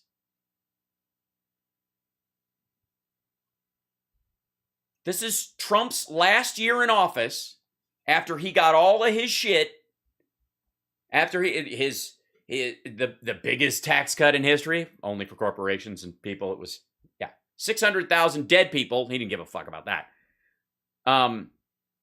Do you think Greg Kelly and Newsmax and everybody in February of last year was clamoring for people to recognize that the American economy was in deep shit? We were entering a recession due to Trump's policies before COVID hit. In many ways, COVID was a blessing to Trump. If he had managed it in any way, if he was a different human being, he wouldn't have been in this position. But if he had smarter people around him and people had come out and said, Mr. President, there is no way we're going to avoid this. So what you need to do is take the role of the absolute leader in the circumstance. You have to tell people this is a flood. We're in the Donner Party. This is terrible. And I'm the person to lead you through. This is just like a war. You're a wartime president. And they tried it with him. Remember when he said that? I'm basically a wartime president. He said it a bunch of times. He didn't grasp what the fuck they were telling him because he's dumb and he's a loser and always has been. But had he singularly said that, like, look, this is the single greatest challenge America has faced in many of our lifetimes. Not since World War II have we as a country faced challenges like this. the acute strike of 9/11, the AIDS crisis. There are the Cold War. There are things that we have been through collectively as a country that are dangerous and have left us open to trauma as a society, have had a terrible effect on our economy. But this is the biggest thing since the Spanish flu of 1917. And we need to get through this together. I'm not going to lie to you. This is going to mess with our economy. We are going to have to do extraordinary things to keep it afloat and work hard with it. I've been in contact with the Fed chairman and economic leaders to recognize this reality. We are talking to workers groups and we're talking to unions and other folks, and we are trying to make sure that we have ways that we can keep our economy afloat as the entire world goes through this. We are not alone in this. The world will be struck by this. And in doing this, we will, as Americans, steady our resolve, get through this together, and as extraordinary as the things that we might have to experience are, we will make it. Like, that's all you fucking had to do. And no other detail of last year, the death toll, none of that stuff could have changed at all. And he would have gotten reelected. I'm telling you. He would have stayed in office. It would have been his wag the dog. He could have used it if he wasn't a fucking moron. And it would have laid cover for this shit. It would have covered for the fact that his idiotic policies ran the deficit up, doubled what it was under Obama in the very first year he took office. Just started stacking shit, just throwing money out the goddamn windows. And it directly caused a recession. His economic policies, his trade war, his other shit, like all these things he was doing, spending money on all the wrong things, fighting with the Fed, creating nervousness through all the markets, created this shit. It rolled in February and right under the cover of COVID. And if this motherfucker had two brain cells bouncing around in his goddamn head, he could have used that to cover this and stayed in office. There's no question. But he would have obviously had to be an entirely different person. Because there's no fucking way he would be capable of covering for this recession using COVID by being a strong leader and directing the country's attention to that while he dealt with this under the thing and using basically COVID as a way of bailing out the recession he had created because he's a moron. And he doesn't give a fuck about anybody but himself. And he appeals to people who are equally self-involved. The problem is, those other people who are equally self-involved, if they're not direct, like, sycophantic Jim Jones followers of Trump, or the ticks that dragged around on his neck under the collar, sucking every ounce of blood that they could from this, failing animal, the rest of them, Wall Street, all these other people who originally for him were like, this dumb fuck is blowing it. And he was blowing it before COVID. That's why they went for the exits. That's why he had to go down to Vegas and beg for $24 million for his goddamn campaign within 3 weeks of the campaign. Does that sound like a billionaire to you? Dude wasn't loaning any money to his own campaign because he knew he was losing.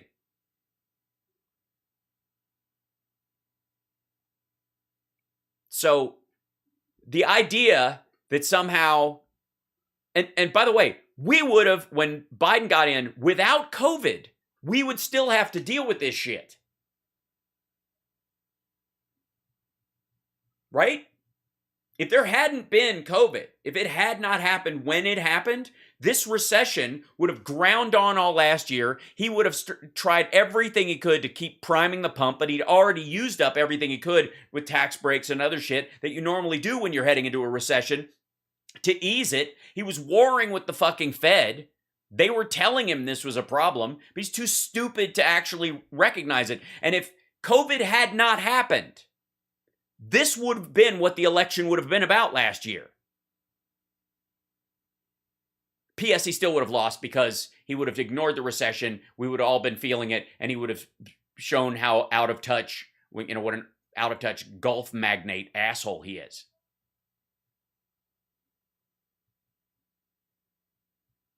So this is what Biden and everybody else would have been running on. The fact that we were in a recession and, oh my God, shades of 2008, this motherfucker dug another hole just like the last Republican administration did.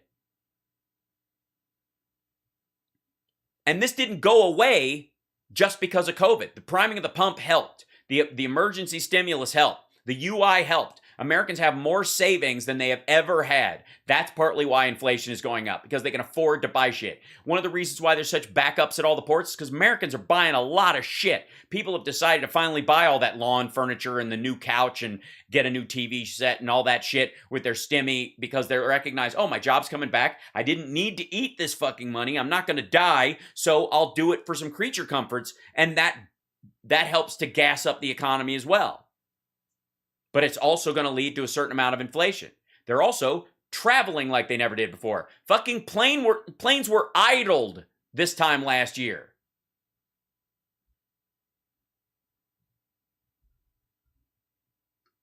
The ignorance of these assholes to even float this. Look at the graphics, too. Worst it's been since 1990. Yeah, you know why? Because if COVID hadn't come in and laid ground fire for Trump, you guys wouldn't even be talking about Trump's economy. They wouldn't bring it up. It would be a point of embarrassment. Yes, that is true. The only thing that's 90s about this is the graphics. Does anybody fucking do... And does anybody do the goddamn math but me? Seriously. Even when people are talking about this on the mainstream media, on the news, you know, on the big news channels, go over this shit. Like, we know Rachel, bless her heart, she'll be on in 7 minutes in some time zones. But this is... She'll know this. She'll recognize this. If anybody does, can go, it was 1990 and blah, blah, blah. It'll be her.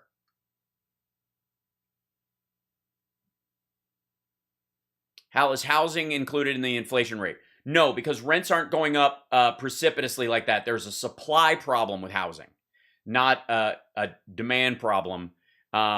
So the house prices that went up because if you wanted one, it was going to cost you. And the materials cost was getting up. Lumber's not a problem anymore. Right now, the problem is like HVAC units. And it's not because they can't be made. It's just that they're backed up. Because a lot of the factories that make them were shut down because of COVID. Or started back up and then shut down again. And then started back up and then shut down again. But these assholes want to pretend that the COVID didn't exist.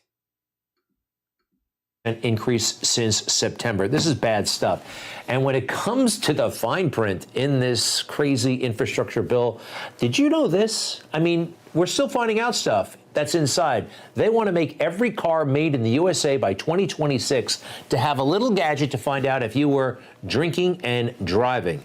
Allegedly, monitoring systems to stop intoxicating drivers will roll out in all new vehicles as early as 2026. Yeah, the electronic systems in them can tell you if you are weaving. It's, by the way, it's not just intoxication, fucko. It's if you fall asleep at the wheel. Or if you are, having a health episode. Or if you have, you have a seizure. One of my cousins has seizures. And luckily, he had one while he was driving at one time. And luckily, his wife was in the car and grabbed the wheel and pulled the car over to the side of the road. And she used the parking brake to slow the car because his foot was still on the gas. Having a car that recognizes that, and by the way, you can turn it off, obviously. But the availability of it is kind of a nice thing. Especially if you have a kid who's learning how to drive and you grow up in rural communities where there's a lot of footloose storylines, if you know what I'm talking about. Yeah. Under the legislation, monitoring systems to stop intoxicated drivers would roll out in all new vehicles as early as 2026. Guess you're stuck taking the bus. Hey, good thing they don't have a breathalyzer on the bus, Greg, right? When you get all ginned up and pissed on your way home. Good luck with that. And by the way, I don't know. I just don't like the sound of that. I don't encourage drinking or driving, but hey, the real problem right now is texting and driving. It's actually worse than drinking. Yeah, the same thing would follow. If your car is weaving, it would bleep. It does not stop you. It doesn't freeze the car up. It doesn't slam the brakes on unless you have an auto braking thing, which would be part of a lot of these systems anyways. A lot of them already have that shit. Your phone already has a thing that says you're moving right now. We can tell you're moving. Stop. Get off your fucking phone. Driving. We have the supply chain crisis, and Joe Biden doesn't think we can understand it. He really doesn't. He really. Well, yeah, I'm with Joe on this one, Greg. Explain the supply chain to us. Pictures of boats. That this is beyond us. I see all those boats. I know they got to get in here. I know that the unions don't want to work that hard, and Joe Biden doesn't have the skill or the mojo to turn that around. But again, I'm sorry. The unions don't want to work that hard? Fuck you. You lazy son of a bitch. You can't even ride the bus without bitching. You're going to talk about dock workers who are working in some cases 24/7 shifts?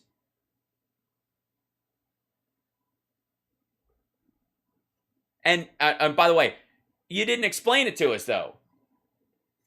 Explain to us how a lot of these companies have assembly factories in China, even if the stuff isn't effectively made there. Like chips are made in South Korea and Taiwan, and even in the United States near Cupertino, which I'm sure you're aware of, that a lot of high-end chips are manufactured in the United States. I'm sure you have a certain amount of pride on that. I'm sure you have a tremendous amount of pride that the biggest chip manufacturer and the best one in the world is in Taiwan, and they're actually building a factory in Arizona that's going to be a huge campus where a lot of the ASU grads are going to want to like funnel right into it. Ran into a bunch of them while I was there, and they were talking about it. They were very excited about the prospect. I'm sure you know that those chips are made there, and then when the glass is cut in Japan and other stuff is put together, when they make an iPhone, it's assembled in China, even though it says made in China, but you don't know the fucking difference.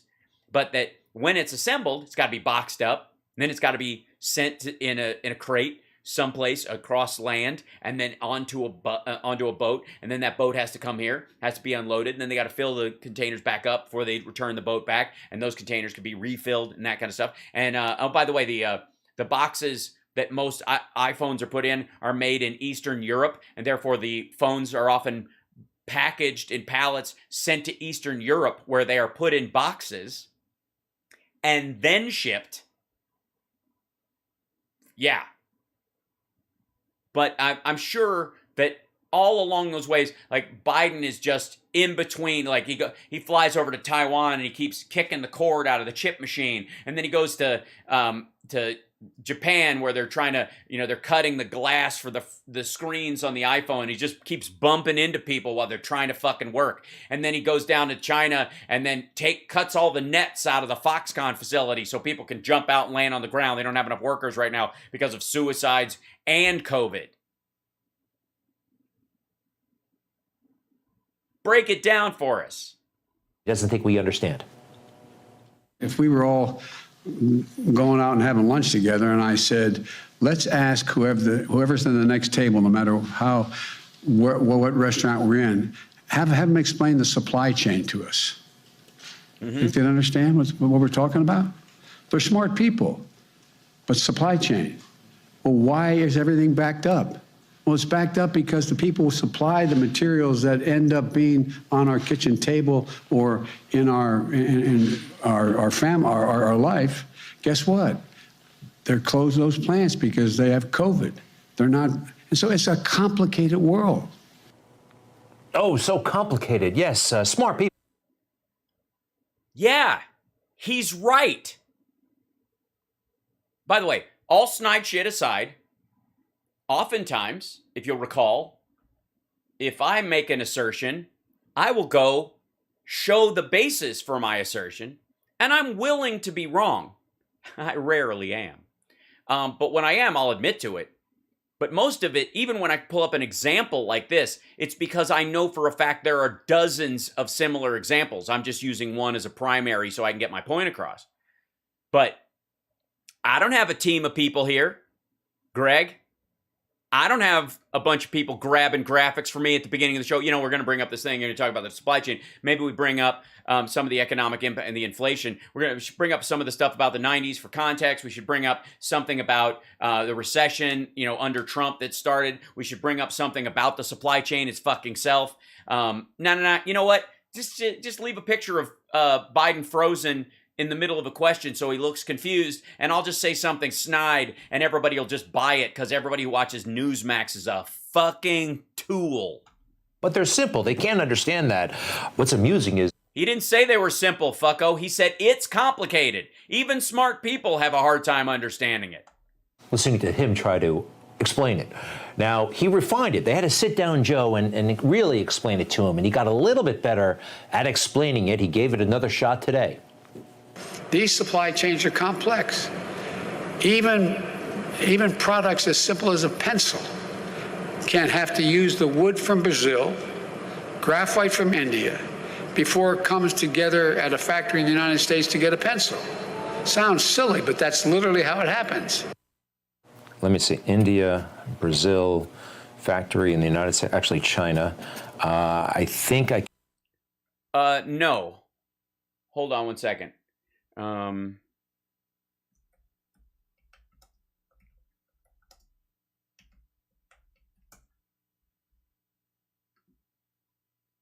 Let's see.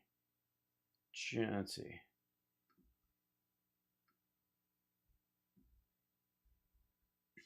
Hey, Greg. Stop moving around. Hey, Greg. Fuck you.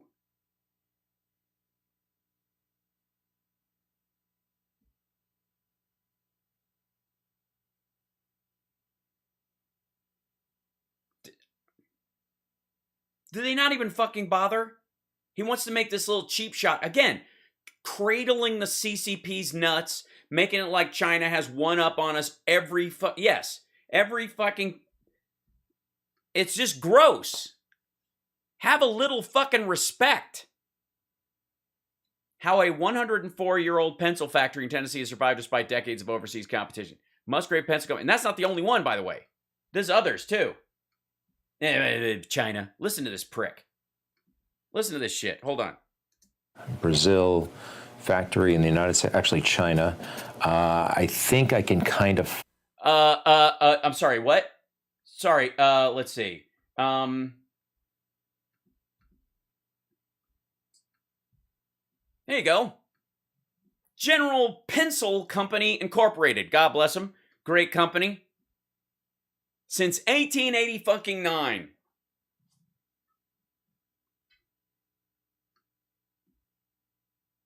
Look at that place. Even the website looks old. It's made out of... there you go. It's handcrafted with pride in our factory in Jersey City, New Jersey. You know what, Greg? Fuck, man. This is nearby. You could do your show from the fucking plant. China. What the fuck is wrong with these people? Follow that. Can you... hold on one second. Yeah, here's a good idea.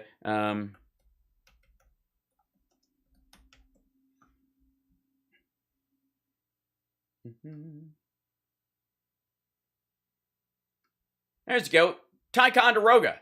As one of America's oldest corporations, the Dixon-Ticonderoga Company traces its heritage to the proponents of the American Revolution and the very foundations of the United States. Dixon-Ticonderoga is rooted in innovation and continues to embody the inventive spirit of the American visionary Joseph Dixon. Birth of the Dixon pencil, 1812. Graphite becomes big business. Dixon builds a crucible factory, 1847. This motherfucker, this is making me want to buy pencils. Love pencils. But the fact that this prick is just using, and by the way, it's not an accident that Biden picked pencils. You think he just picked, like, he didn't, normally most people would say an iPhone, right? Right? If somebody was putting a speech together about something that's made in the United States or it's made in multiple places or finished here or made by an American company like Apple or something like that, you might go with something really technologically advanced, yeah?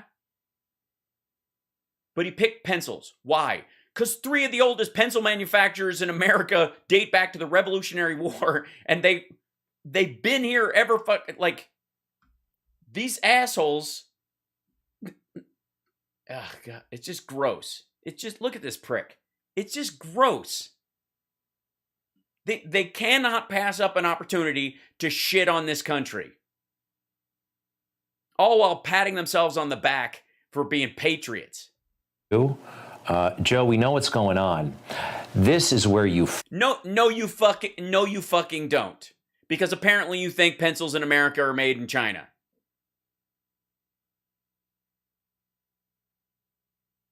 Though, Joe, you can't fix this moment. Donald Trump could. He knew how to talk to executives, right?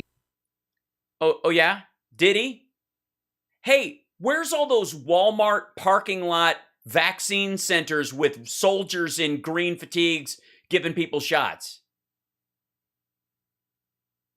Where were those? Remember those? Remember that? Remember remember all the rednecks in the country were gonna roll into a Walmart parking lot and get a shot in their arm from a soldier? Remember that? Remember you had all those guys in the White House? Did that fucking happen? Also, asshat, did he know how to talk to executives? What the fuck does talk to executives? Guys, I need to talk to you. You need to lower your prices, even though all of your materials that you source from all over the globe for all the stuff that Americans like is either no longer available or hard to come by. What conversation do you think is fucking... Oh, and by the way, Americans have a lot more money in their savings accounts statistically than they've ever had. Don't take it, will you? You had to make things happen. Listen to Joe. I think he got a snow job yesterday. Yesterday, I spoke with the CEOs, personally spoke with the CEOs of the major retailers, Walmart, Target, and the leading freight movers, FedEx and UPS. They assured me that the shelves will be stocked in stores this holiday because they signed on a 24/7 as well. They signed on a 24/7. And they provide more avenues.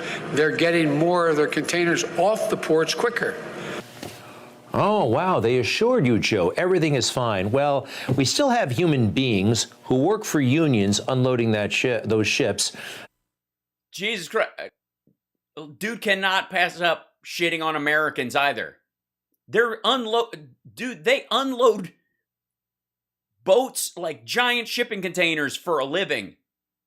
You can't hold your water on a goddamn bus. Automated systems will be a lot better, a lot more efficient, and you can't make that happen. Hey, guess what? Let's see.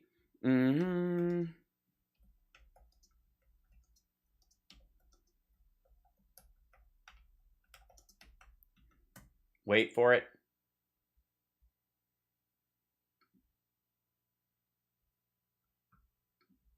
I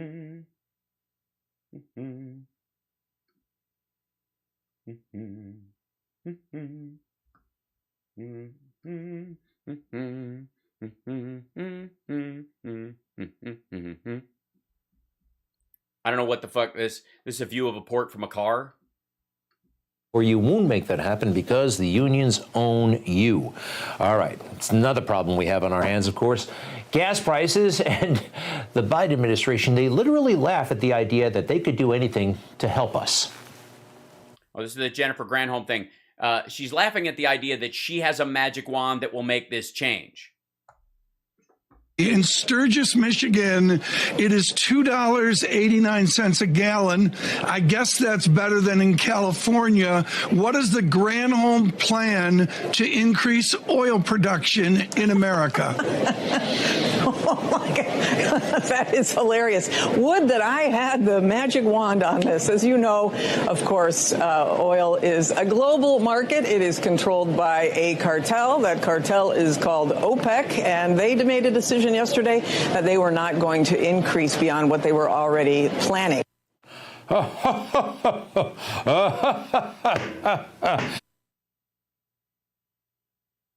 Why does Greg Kelly's comedy laugh sound like the crazy old lady in room 237 in The Shining? They made a Michigan politician the energy secretary. And this is what you get. Somebody who thinks all energy comes from the Middle East, OPEC. And a lot of it does. And OPEC is an important player in all of this. But guess what? So is America. You know, America produces oil, too. A lot less of it lately. I mean, really, a lot less of it. Why? Why?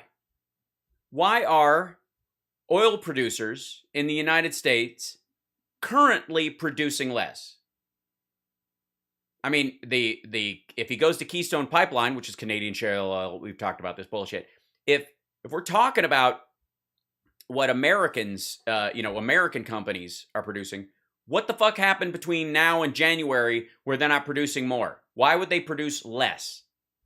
Could it possibly be that they, like the Saudis and the Russians, are chasing a higher oil price to make up for the gaps in the money they made before? And they're expecting, after all of the oil futures cratered last year, to make it up by driving oil to $100 a barrel. That's the goal. All the while, manufacturing the tipping point where we all switch to electric cars because fuck them. Is it that the Biden administration okayed that pipeline from Russia to Germany, but which isn't open? What the fuck does that have to do with anything? And also, if this is Keystone XL, that's Canadian oil, has nothing to do with us, and we would have to pay for it on the open market as well. Is revisiting the pipeline from Michigan. You know about this, right? They want to shut this thing down. Ooh, no, they actually don't want to shut it down. They definitely don't want to shut it down, right? Not really. Watch this. It happened at the White House. They're asked a direct question. Are you guys going to shut down this pipeline? We're hearing about it. Are you? Why is the administration now considering shutting down the Line 5 pipeline from Canada to Michigan? So, Peter, that is inaccurate. That is not right. So any reporting indicating that some decision has been made, again, is not accurate. But what I will say is, I'll lay this out for you for a little bit here. Where we are is with this is that the Canada has decided to invoke the dispute resolution provisions of the 1977 Transit Pipelines Treaty. We expect that both the U.S. and Canada will engage constructively in those negotiations. In addition to being one of the closest allies, Canada remains a key U.S. partner in energy trade, as well as efforts to address climate change and protect the environment. I will also add this, too, is that the current Line 5 pipeline is subject to litigation between Enbridge and the state of Michigan. So again, it is inaccurate what you just stated. What's inaccurate? But the reporting about us wanting to shut down the Line 5. I said, is it being studied right now? Is the administration studying the impact of shutting down the Line 5? Yes, we are. So then what's inaccurate? Well, I thought you were saying that we were going to shut it down, but that is not inaccurate. Okay, great.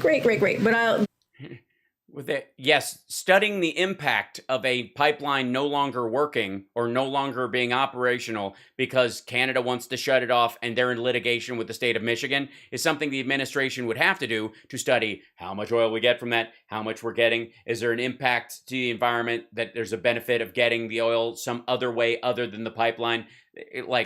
How dare you even look at things? Army Corps of Engineers is preparing an environmental impact to look through this. Okay, sounds like they're getting ready to shut it down. We're not shutting. We're studying. Or shoring it up and making sure that the leaks in it are minimized, because we don't want the value of the oil that we get to overshadow the damage done to the environment, because we end up paying for that because it's Canadian oil and it goes straight into Michigan so that it can get to the Great Lakes and get out into the open market We don't get that shit. There's no spigot in fucking Michigan that makes that American oil all of a sudden. The Canadians are not doing this to be nice. We're studying that it would get shut down. We're studying shutting it down. No, we're studying if it would get shut down, either through the Canadians shutting it down or the environmental impact of shutting it down, removing it, moving it, getting another source. What if it came in through trucks? Didn't like they adults. say? Like fucking adults. And by the way, hold on one second. Let me back up real quick to this shit. Hold on. To the top of this. This is 9:19. Okay. Let's see what this is at the top of this. I'm almost done with this one. This will be our last one for the day. Oh, here we go. Here we go. Let's see. It happened at the White House. They're asked a direct question. Are you guys going to shut down this pipeline? We're hearing about it. Are you guys going to shut down this pipeline? We're hearing about it. Okay. You? Why is the administration now considering shutting down the Line 5 pipeline from Canada to Michigan? Why is the administration considering shutting down the Line 5 pipeline? That's the question. Now, that's not the question the guy says he asked later on. The current Line 5 pipeline is subject to litigation between Enbridge and the state of Michigan. So again, it is inaccurate what you just stated. What's inaccurate? But the reporting about us wanting to shut down the Line 5. I said, is it being studied right now? Is the administration studying the impact? No, that's not what you fucking said, you tool. And again, this is one of those situations where Greg Kelly's just going to roll on this. Listen to this fuckhead. Is that, sorry, run that by me again, asshole? Give me one. Shutting down. Yeah. Pause. Back the fuck up. Is it being studied right now? Is the administration? Is that, yeah, sorry. Shut down the Line 5. I said, is it being studied right now? Is the administration studying the impact of shutting down the Line 5? Is that, I'm sorry, my mistake. Is that what you fucking said?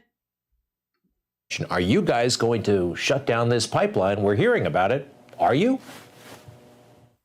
Why is the administration now considering shutting down the Line 5 pipeline from Canada to Michigan? That was the question. And Greg Kelly screwed the fucking pooch by reiterating that question leading in. They definitely don't want to shut it down, right? Not really. Watch this. It happened. Sorry. Here we go. And by the way, in case you're wondering where the conversation... Here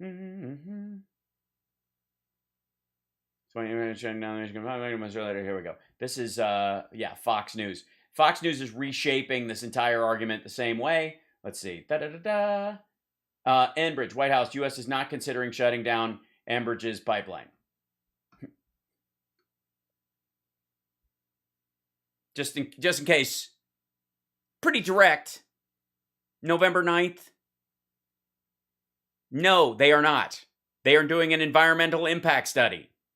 Guess who pays for the environmental damage if they find that it is creating more damage than Enbridge says it is? Enbridge. And so they're going to be fighting that. So Enbridge is calling everybody at Fox News and Newsmax and saying shit on the White House right now. And Greg Kelly is rolling over belly up for these motherfuckers right away.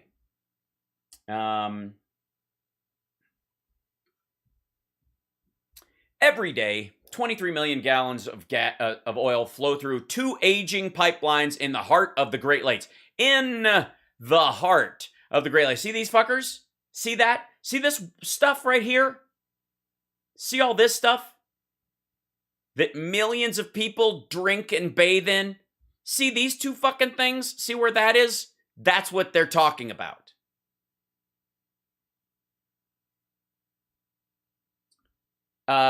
Just 1.5 miles west of the Mackinac Bridge. By the way, I used to race in the Mackinac sailing race. My dad's buddies had a got a sailboat together. They all went in on one together and raced it. And it was called the Second Wind. I called it the Broken Wind. We never won, but it was really nice.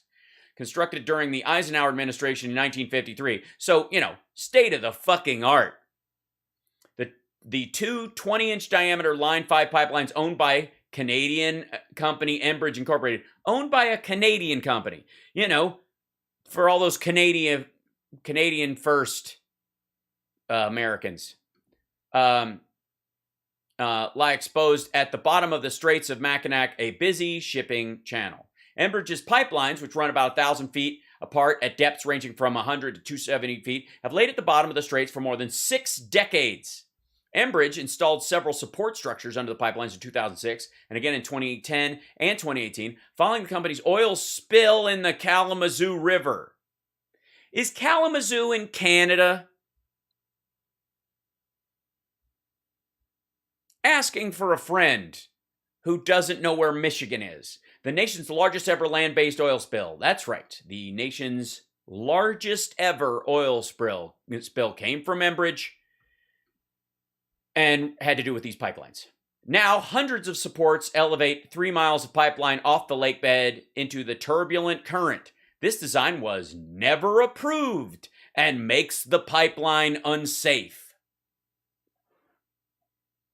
I think to some degree, we owe Greg Kelly a debt of gratitude for drawing all of our attention to just how fucked up it is that a Canadian oil company can run 2 rickety-ass 1953 pipelines through the Great Lakes and across the Kalamazoo River and risk poisoning downstream millions of Americans so that Canada can get their oil to market without dirtying up their lakes and streams.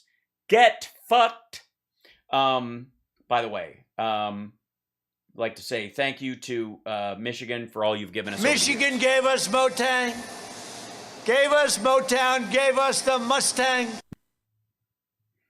All I have to say is, as a touring comedian, thank you, Grand Rapids. Thank you, UP. Definitely. Michigan gave us Motown. Just saying. Enbridge officials have said that properly maintained pipelines can last indefinitely. Apparently not. This would be the part that stands out to me, you fucking morons.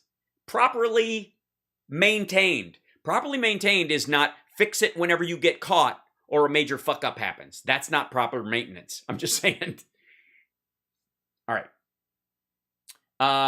But the company's history of major spills in Michigan and across North America proves otherwise. Today, much of the oil flowing through the Line 5 pipelines, 90 to 95% of it, is coming from Canada and taking a shortcut through Michigan and the Straits of Mackinac before crossing back into Canada at Point Huron. At Port Huron. What? The line has spilled 33 times and at least 1.1 million gallons along its length since 1968. The fuck are they sending it into the United States and then back out again? Fuck this thing. A number of troubling factors have come together that cause great concern. An anchor strike from a ship in peril in 2018 gashed and dented both underwater pipes.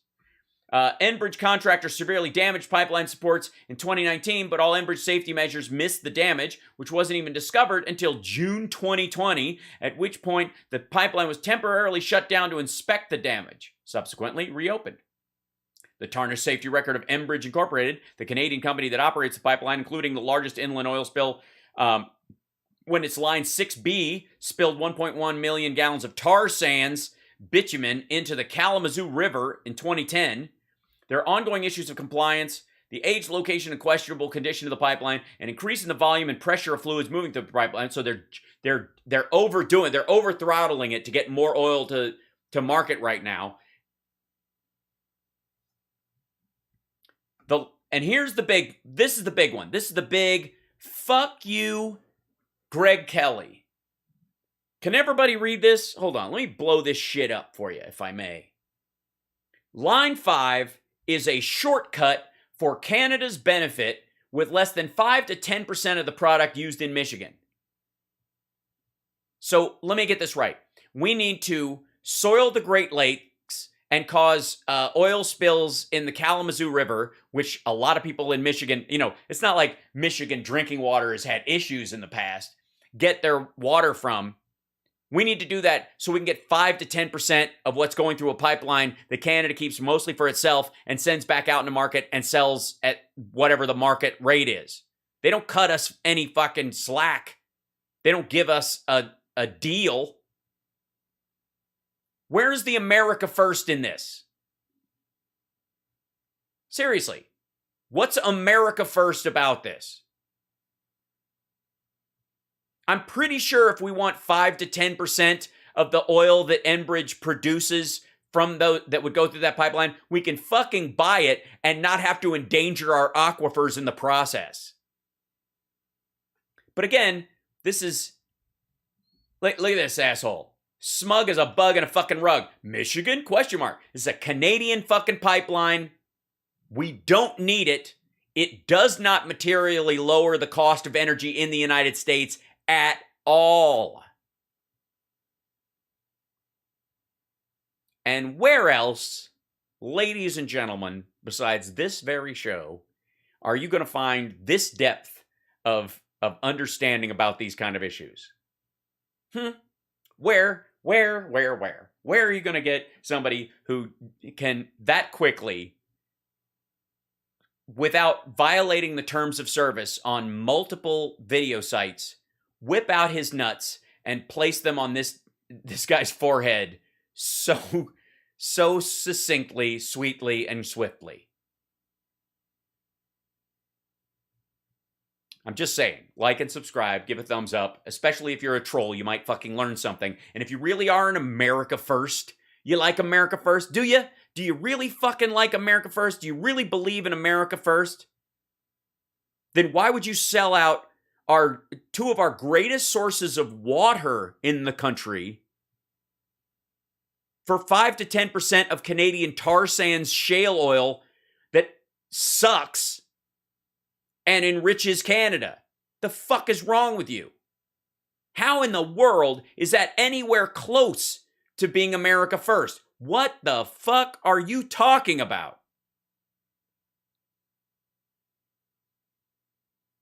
We need 3 more people to sign in and say something. Just chat in. Just say hello. Everybody in the chat room, just say hello. Just if you're watching the show, just go into the chat room. Just say hi. That's all you got to do. Just say hi. And then subscribe, of course. That'll bump us up. I think so. And if you're in Twitch, please subscribe. I know you're there. We got a decent number of followers. We just got to get our subscriber count up. Just rotate me in. These other lefty channels that are on there, they're already rich. They really are. Hassan, TYT, Pacman, Door, they're all rich. They are all fucking, not even close to like well-to-do, upper middle class. They are fucking rich. I work for a living. I'm just saying. Twitch me, baby. Come on. Come on, do it. And those of you that already are or who gift subscriptions, I can't tell you how much I appreciate it. You are beloved, and thank you. It warms the cockles of my heart. And yes, my heart does have cockles, if you need to know. Even though that's violation of HIPAA, I'll do it for you. At the White House, they're asked a direct question. Are you guys going to shut down this pipeline? We're hearing about it. Are you? Why is the administration now considering shutting down the Line 5 pipeline from Canada to Michigan? From Canada to Michigan. Why are they shutting it down? Right now, is the administration studying the impact of shutting down the Line 5? Yes, we are. Yes. Yes. We're studying the impact of it. Yeah. Because it ain't fucking worth it. Because clean water is more valuable than 5 to 10% of shitty tar sands oil from Canada. How is this even in question? That's inaccurate. Well, okay. To look through this. And by the way, he totally gaslit her on that bullshit. Totally lied. Let's just clarify. Okay, sounds like they're getting ready to shut it down. We're not shutting. We're studying. We're studying that it would get shut down. Here's a good idea, Greg. Go study something besides your own asshole. Shutting it down. Didn't they say? Didn't Joe Biden? We played it last night. Didn't he say he'd always? How did he put it again? My fellow Americans, I close the day where I began, with the sacred oath. Before God and all of you, I give you my word. I will always level with you. All right, well, let your deputy press secretary. Hey, asshat. He did.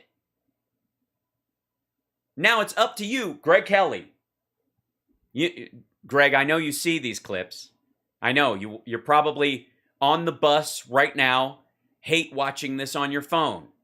Whenever a Greg Kelly clips comes up in a show, I'm the only one who seems to give a fuck about you, largely because you're very entertaining and you're increasingly stupid. It seems to be you're on a slippery slope to Dum-Dum Town, and Bongino better watch out because you're going to steal his 5 eggs. But that said, I know you're watching, Greg, and on behalf of all the Americans who actually do give a shit about this country, fuck you. Fuck you for backing Canadian oil and the poisoning of our water for 5 to 10% of the worst processable oil in existence. And also, fuck you for not knowing about the 3 great American pencil companies I mentioned earlier, while you assumed that all pencils are made in fucking China, because you are either convinced because you're dumb, or you are paid to sell the China rising narrative that there's no way America is worth a goddamn anymore because you can't gargle Trump's balls in public. That she's worse. Sorry. Now I'm back to talking to my regular chat. I had to have an aside with Greg. Pardon me. Jen Psaki. But the problem starts at the very, very top. We know Joe is old. We know he's kind of out of it. We know he's in decline. But he's always been a bit of a maniac. I'm not kidding. Right after he got to the Senate, he said this out loud to a reporter. She writes, he defines politics as power. And whether you like it or not, young lady, he says, leaning over his desk to shake a finger at me, us cruddy politicians can take away that First Amendment of yours if we want to. Oh, gosh. Joe. Okay, hold on one second. Death and the All-American Boy. I'm sure contextually, Washingtonian. A lot more careful about the press after this 1974 profile. Oh. It was a lot more careful around the press after this 1974 protest. So in 1974, youngest man in the Senate, which makes him a celebrity of sorts, makes a good copy, makes it okay. This is the article, by the way.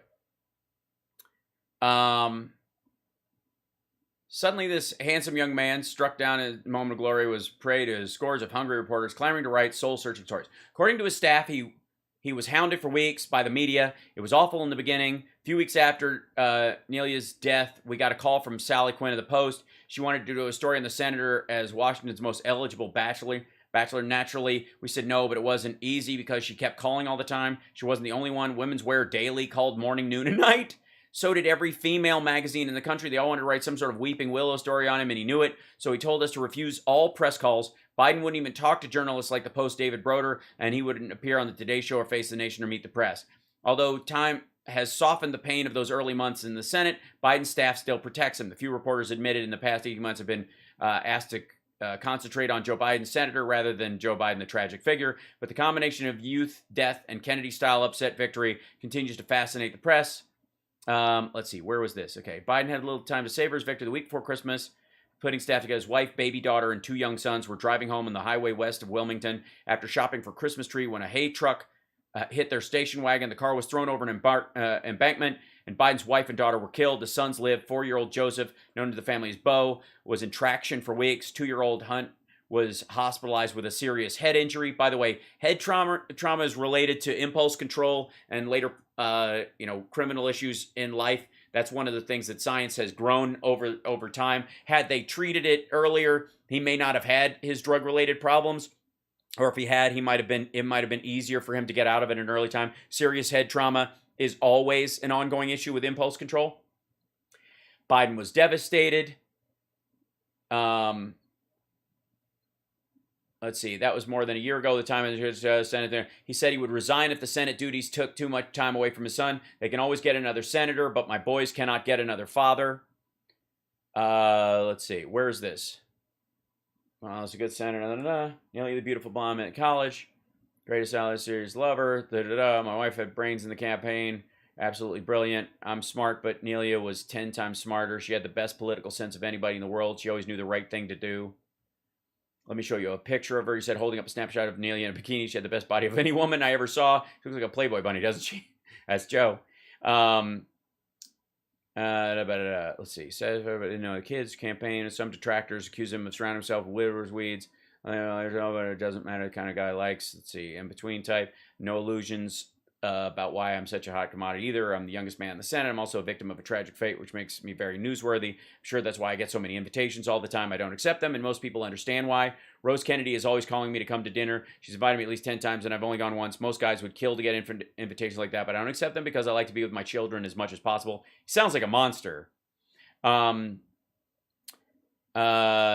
best dressed. Let's see, I'm proud to be a politician. Let's see, where's this whole thing? It's a really big deal for them. The only senator. Where is this? Please come say hi to the students. Considering Nixon. Talks about remarriage.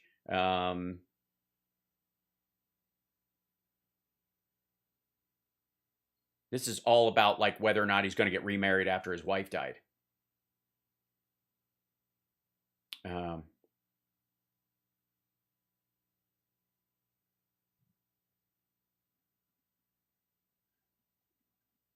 This is a long ass article. God damn. Why didn't you just write a book?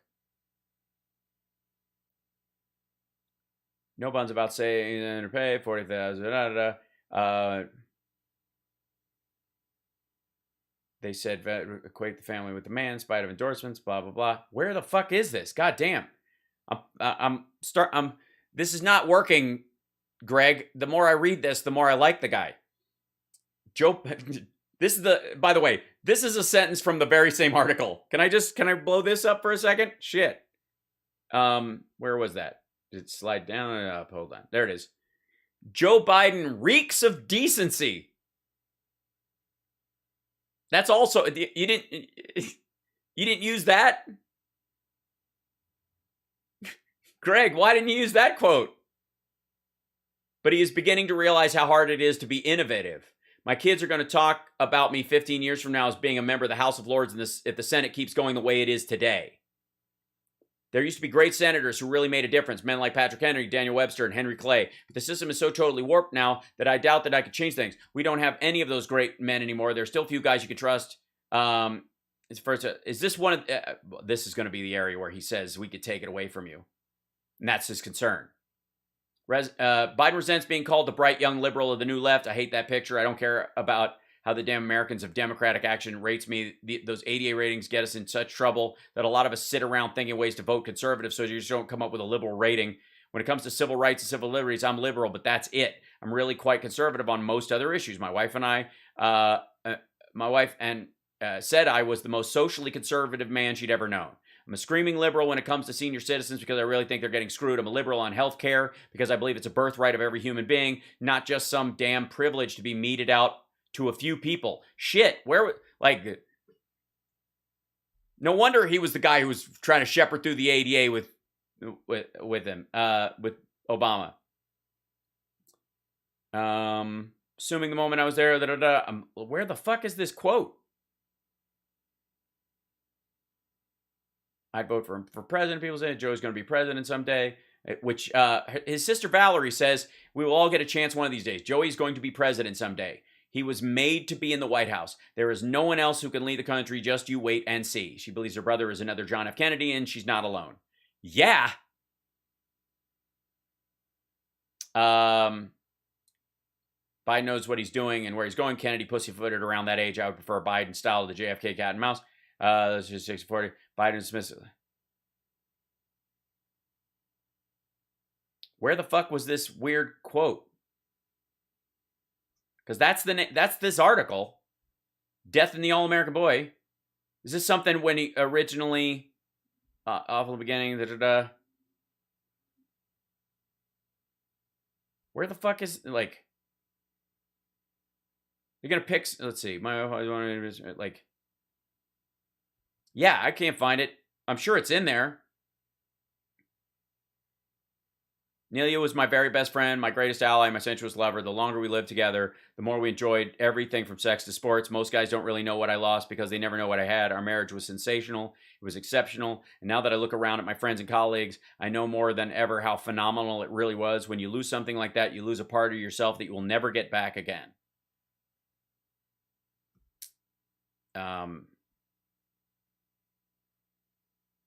Let's see. That's when she started campaigning with me, and that's when I started winning. You know, the people of Delaware really elected her, but they got me. Yeah, he sounds like a total pig who shuts down women. Where the fuck is that quote? And it seems to be, if it's reading the rest of this, it seems to be in the context of senators only understanding what's going to do the Biden is flustered. Turns to be careful, Thomas. Kelly's with the press. She's there to check up on the rumors about your marriage dust up.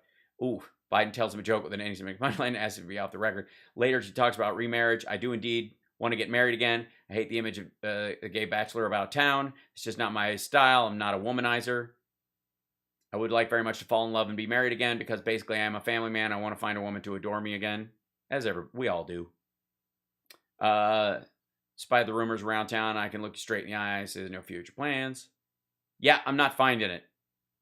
But I'm sure this is in here. He defines politics as power. And whether you like it or not, young lady, he says, leaning over his desk to shake a finger, us cruddy politicians can take that First Amendment of yours away if we want to. That's a concern.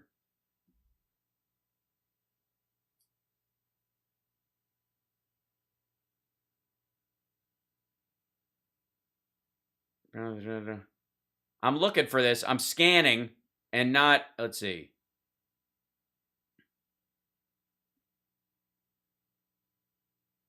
Yeah, I don't see it. I'll read the whole thing later. But even still, whole fucking article is like, it's basically a sales pitch to get him remarried.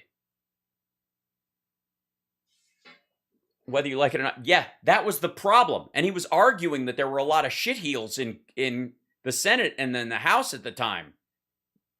He was basically saying, where have all the good men gone? It doesn't work that way. It's never worked. Oh, hit Control F and, sorry. Oops, on this one. And search the thing. Is that what you're saying? Command F? Oh, yeah. Let's see. Cruddy. That should be... There we go. Hey! Good job, guys. Thanks. Look at that. That was fun. I haven't used that before. I've used, like, the search feature on my iPad, but not on the desktop. He defines... Okay.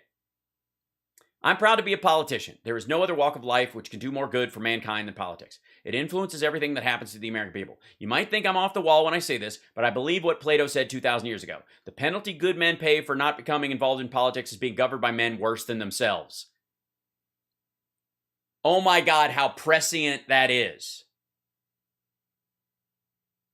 Because he chose not to run, and the idea was that it was Hillary's turn. He chose not to run because of Beau and other stuff. And what happened?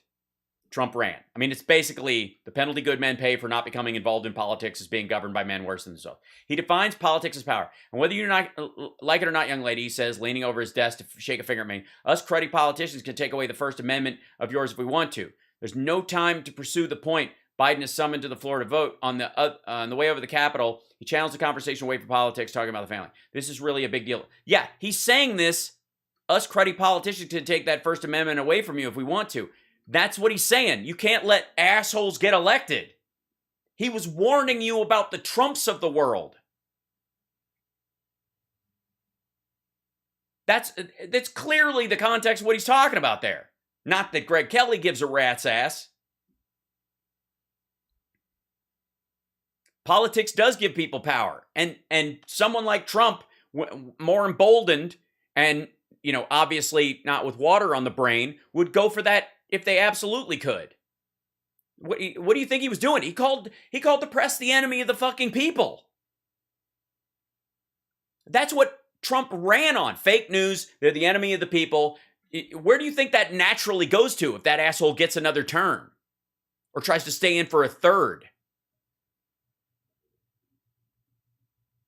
Did you read the article, Greg? No, you didn't, did you? Because you're a fucking dunce. That way, but I'm sure you felt pretty strong when you were doing that. Did you, Greg? Do you think that's how you think he felt when you were reading the whole fucking article about the death of his wife and his daughter and raising his son and passing on running and saying, I'm not going to be a senator if it takes time away from my boys, because you can get another senator, but they can't get another father. You read that? You read right past that part, did you? And you kept reading. And as you read more of it, and he warned you about if good men don't become involved in politics, you get ruled by awful men, and that if you're not careful, the politicians, cruddy politicians, can take away people's First Amendment right, and that's a point of concern. Is that what you came to, Greg? You fucking tool. Something going on in Joe's head. Now, I think it goes back to, a lot of things, but Barack Obama, when they were, running mates and friends, Joe Biden, his greatest crime, being genuinely friendly with a black. Don't throw up, Greg. They have to cut away. I guess kind of partners. There was something strange about it all. They were always smiling. No, Greg. That's something humans do when we interact with one another, when we like one another. See, the reason that seems alien to you is no one is happy to see you coming, Greg. No one ever smiles when they think, oh, good, Greg's coming over. Is there a way we can fold up the house into a briefcase and take a taxi straight to the airport? Fuck me, here he comes. That's right. Greg, this is your life. Look how happy these gentlemen are. You know why? Because of the efforts in that moment. I think this might even be when he said big fucking deal that they took this picture, or close to it. These guys, between the two of them, arguably saved 24 million Americans from dying or being overwhelmed by medical bills. Yeah. And their kids, too, because, the kids got to stay on their parents' plan until they were 26, 27, right? That's something to smile about. They also were handed the worst economy since the Great Depression and brought the country back. Oh, and also they win. It was too much, right? I mean, take a look at this. Nobody likes each other that much, all right? Nobody's... Yes, they do. Yes, they do. As a matter of fact, when I see my friends and my friends see me, we can barely stop smiling just for the joy of seeing each other. You are a lonely bastard. Holy shit. This is a man who is panicking that Thanksgiving is on the way and he has to see those people. I have to see.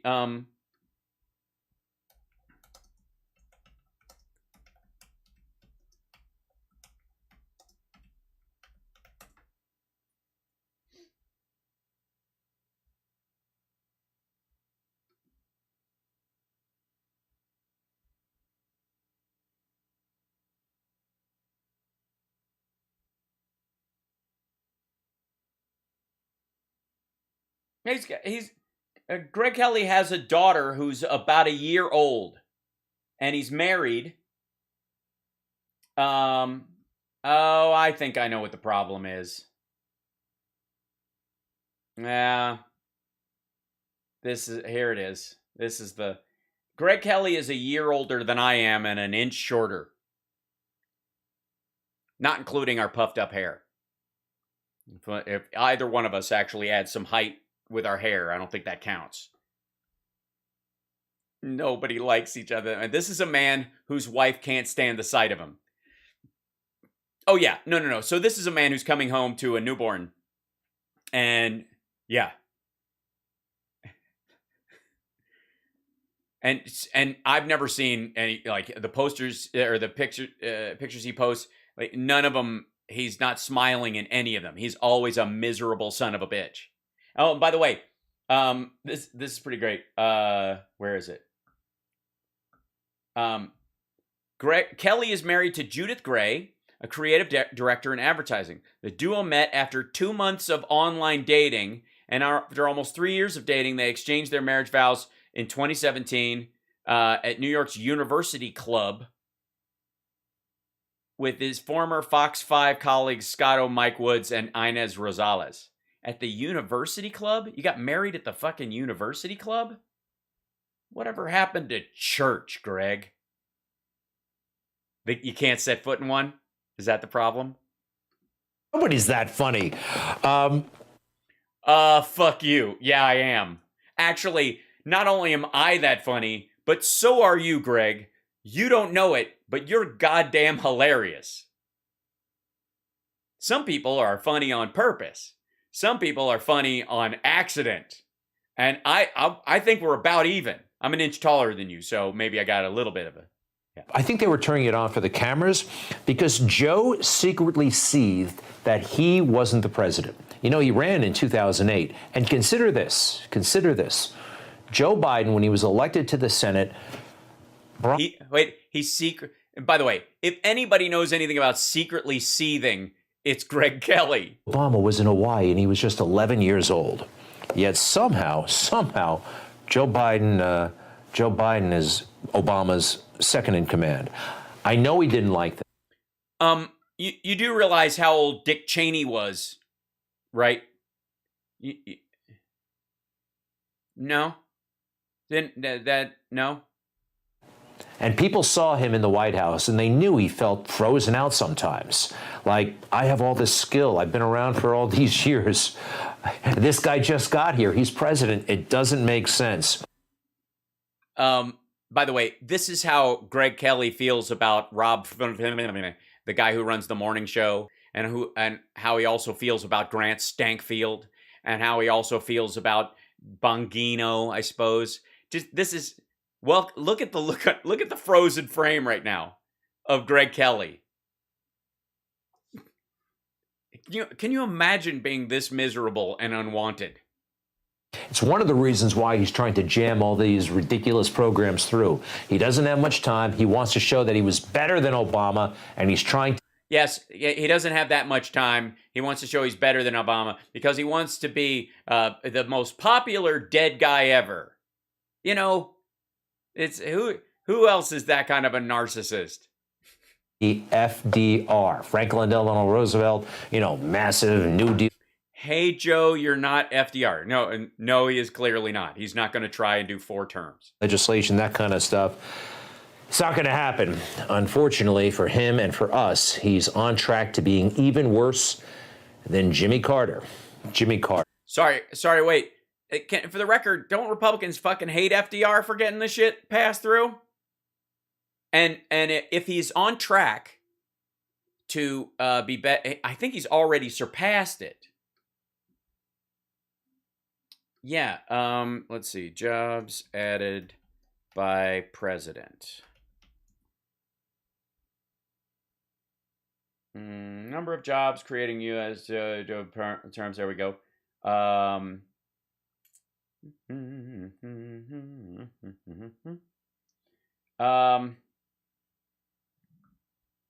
here you go. Here's Jimmy Carter. Total jobs added. 10.1 million. Here's Donald Trump.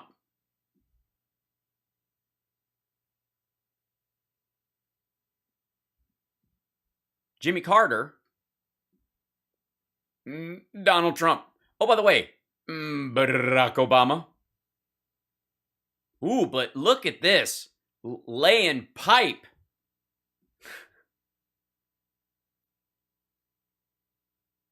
What way to go, Clinton. Now, number of terms in office, obviously the guys who have 96 months in office to do it, or obviously George W. Bush not doing real well. But interestingly enough, at 0.5, at 500,000 jobs created, George W. Bush in 2 fucking terms, Trump at least can say that no, he lost to him too. Jobs added per month. Carter 211 added 211 jobs per month. Reagan 170. Clinton 237. Ooh, womp womp. Obama doing pretty good, especially considering that old recession coming in. And then, look at that. Taking a big shit in his hat and then putting it back on. Donald Trump coming in with a negative job creation during his entire thing. That's so if, and considering population, if in a single term, we can add an equivalent to that as far as populate per capita, it's kind of an important phrase. Not everybody feels that way about, let's see. No, that's on this one. Hold on. Let's see. And when you say per capita, there's many per capitas. It's like per capita relative to what? Yeah, it's like, I'll tell you, it's like a cap, like a baseball cap that you take a big shit in and then put it on your head. That's the Trump numbers. There you go. Total jobs added. Womp, womp, wah. But the COVID. But the number COVID doing a bad thing, and number COVID turn it off. Look at that, Joe Biden showing Jimmy Carter around Washington, it looks like. You just watched Newsmax TV. It looks like. Did I really? All right, I got to let you guys go. I've been on too long already, and there's still like tomorrow on the show, the shocking contents of Biden's Build Back Better plan exposed, largely by being printed online, so that you can see them exposed. And then Tucker, this is terrifying and unnerving. Apparently, Josh Hawley is going to come over and show him how to be a man. It's terrifying and unnerving. Basically because I'm afraid if a gust of wind kicks up, Gosh Hawley will be blown into the distance. Speaking of blown into the distance, no. Thank you guys for joining me today. Thank you for the likes and subscribes. Thank you for the follows as well. You folks who jump on over to Twitch and subscribe in there and send the bits my way. Bless you. Thank you. Thank you guys for the Venmoage. Also great. Thank you for the trip down memory lane today with my iPod Nano watch, which, by the way, during Queer as Folk, when I wasn't working, which often didn't require me wearing anything, I was wearing this almost all the time. This was my watch. This was my radio. This was my music source. I would load stuff into it. I would rotate a book on tape in this. So when I was flying back and forth, this is where I would source most of my media from. This thing was a fucking gem. And I wish in some ways that the new Apple Watch worked as simply in terms of music and connectivity as this thing did. You just plugged it in and you listened to the music that was on it like a recorder of anything. This hooking up, if you don't have your phone with you, hooking your iPods up to it, and there's like extra, like 4 steps. It's not impossible, but it's certainly not this kind of thing. I don't know. Just saying. But thanks for that memory lane. That was really fun. Holy shit! Now I get to make an ad out of that ad. Just watch. Don't believe me, just watch. All right, I'm going to sign off. Take care of yourselves. I will see you guys tomorrow at the regular time, 3 p.m. Also, the morning show, 9 a.m. Pacific time. I'll be up just chatting. It's more philosophical stuff. I'm sure we'll get into a big throwdown about the fucking Rittenhouse horse shit. And I'll just have to keep telling you guys uncomfortable truths. But I love you. and it's a good place to get them. If you're going to get an uncomfortable truth from anybody, we get to see Chud today. No, she's upstairs asleep on the couch. You know the rest of the cats where you're like, hey, can we see? And I'm like, I don't know where they are in the house. I know exactly where Chud is all the time. But sometimes she'll come down and go, ah, and she'll want to get up in my lap. If that ever happens, we'll just let her do it. Mama Chud's an old gal. She'll come and go when she wants to. I don't force her to do anything. But if you're going to get an uncomfortable truth from anybody, I'm the dude to get it from because I love you and I will always give you a silver lining as to why a lot of what people consider bad news or off news is actually good news for real. Not because I'm blowing smoke, not because I'm trying to make you feel better, but because I genuinely can. Sweet love, and I'll tell you all the stories you've been dreaming of. Bye.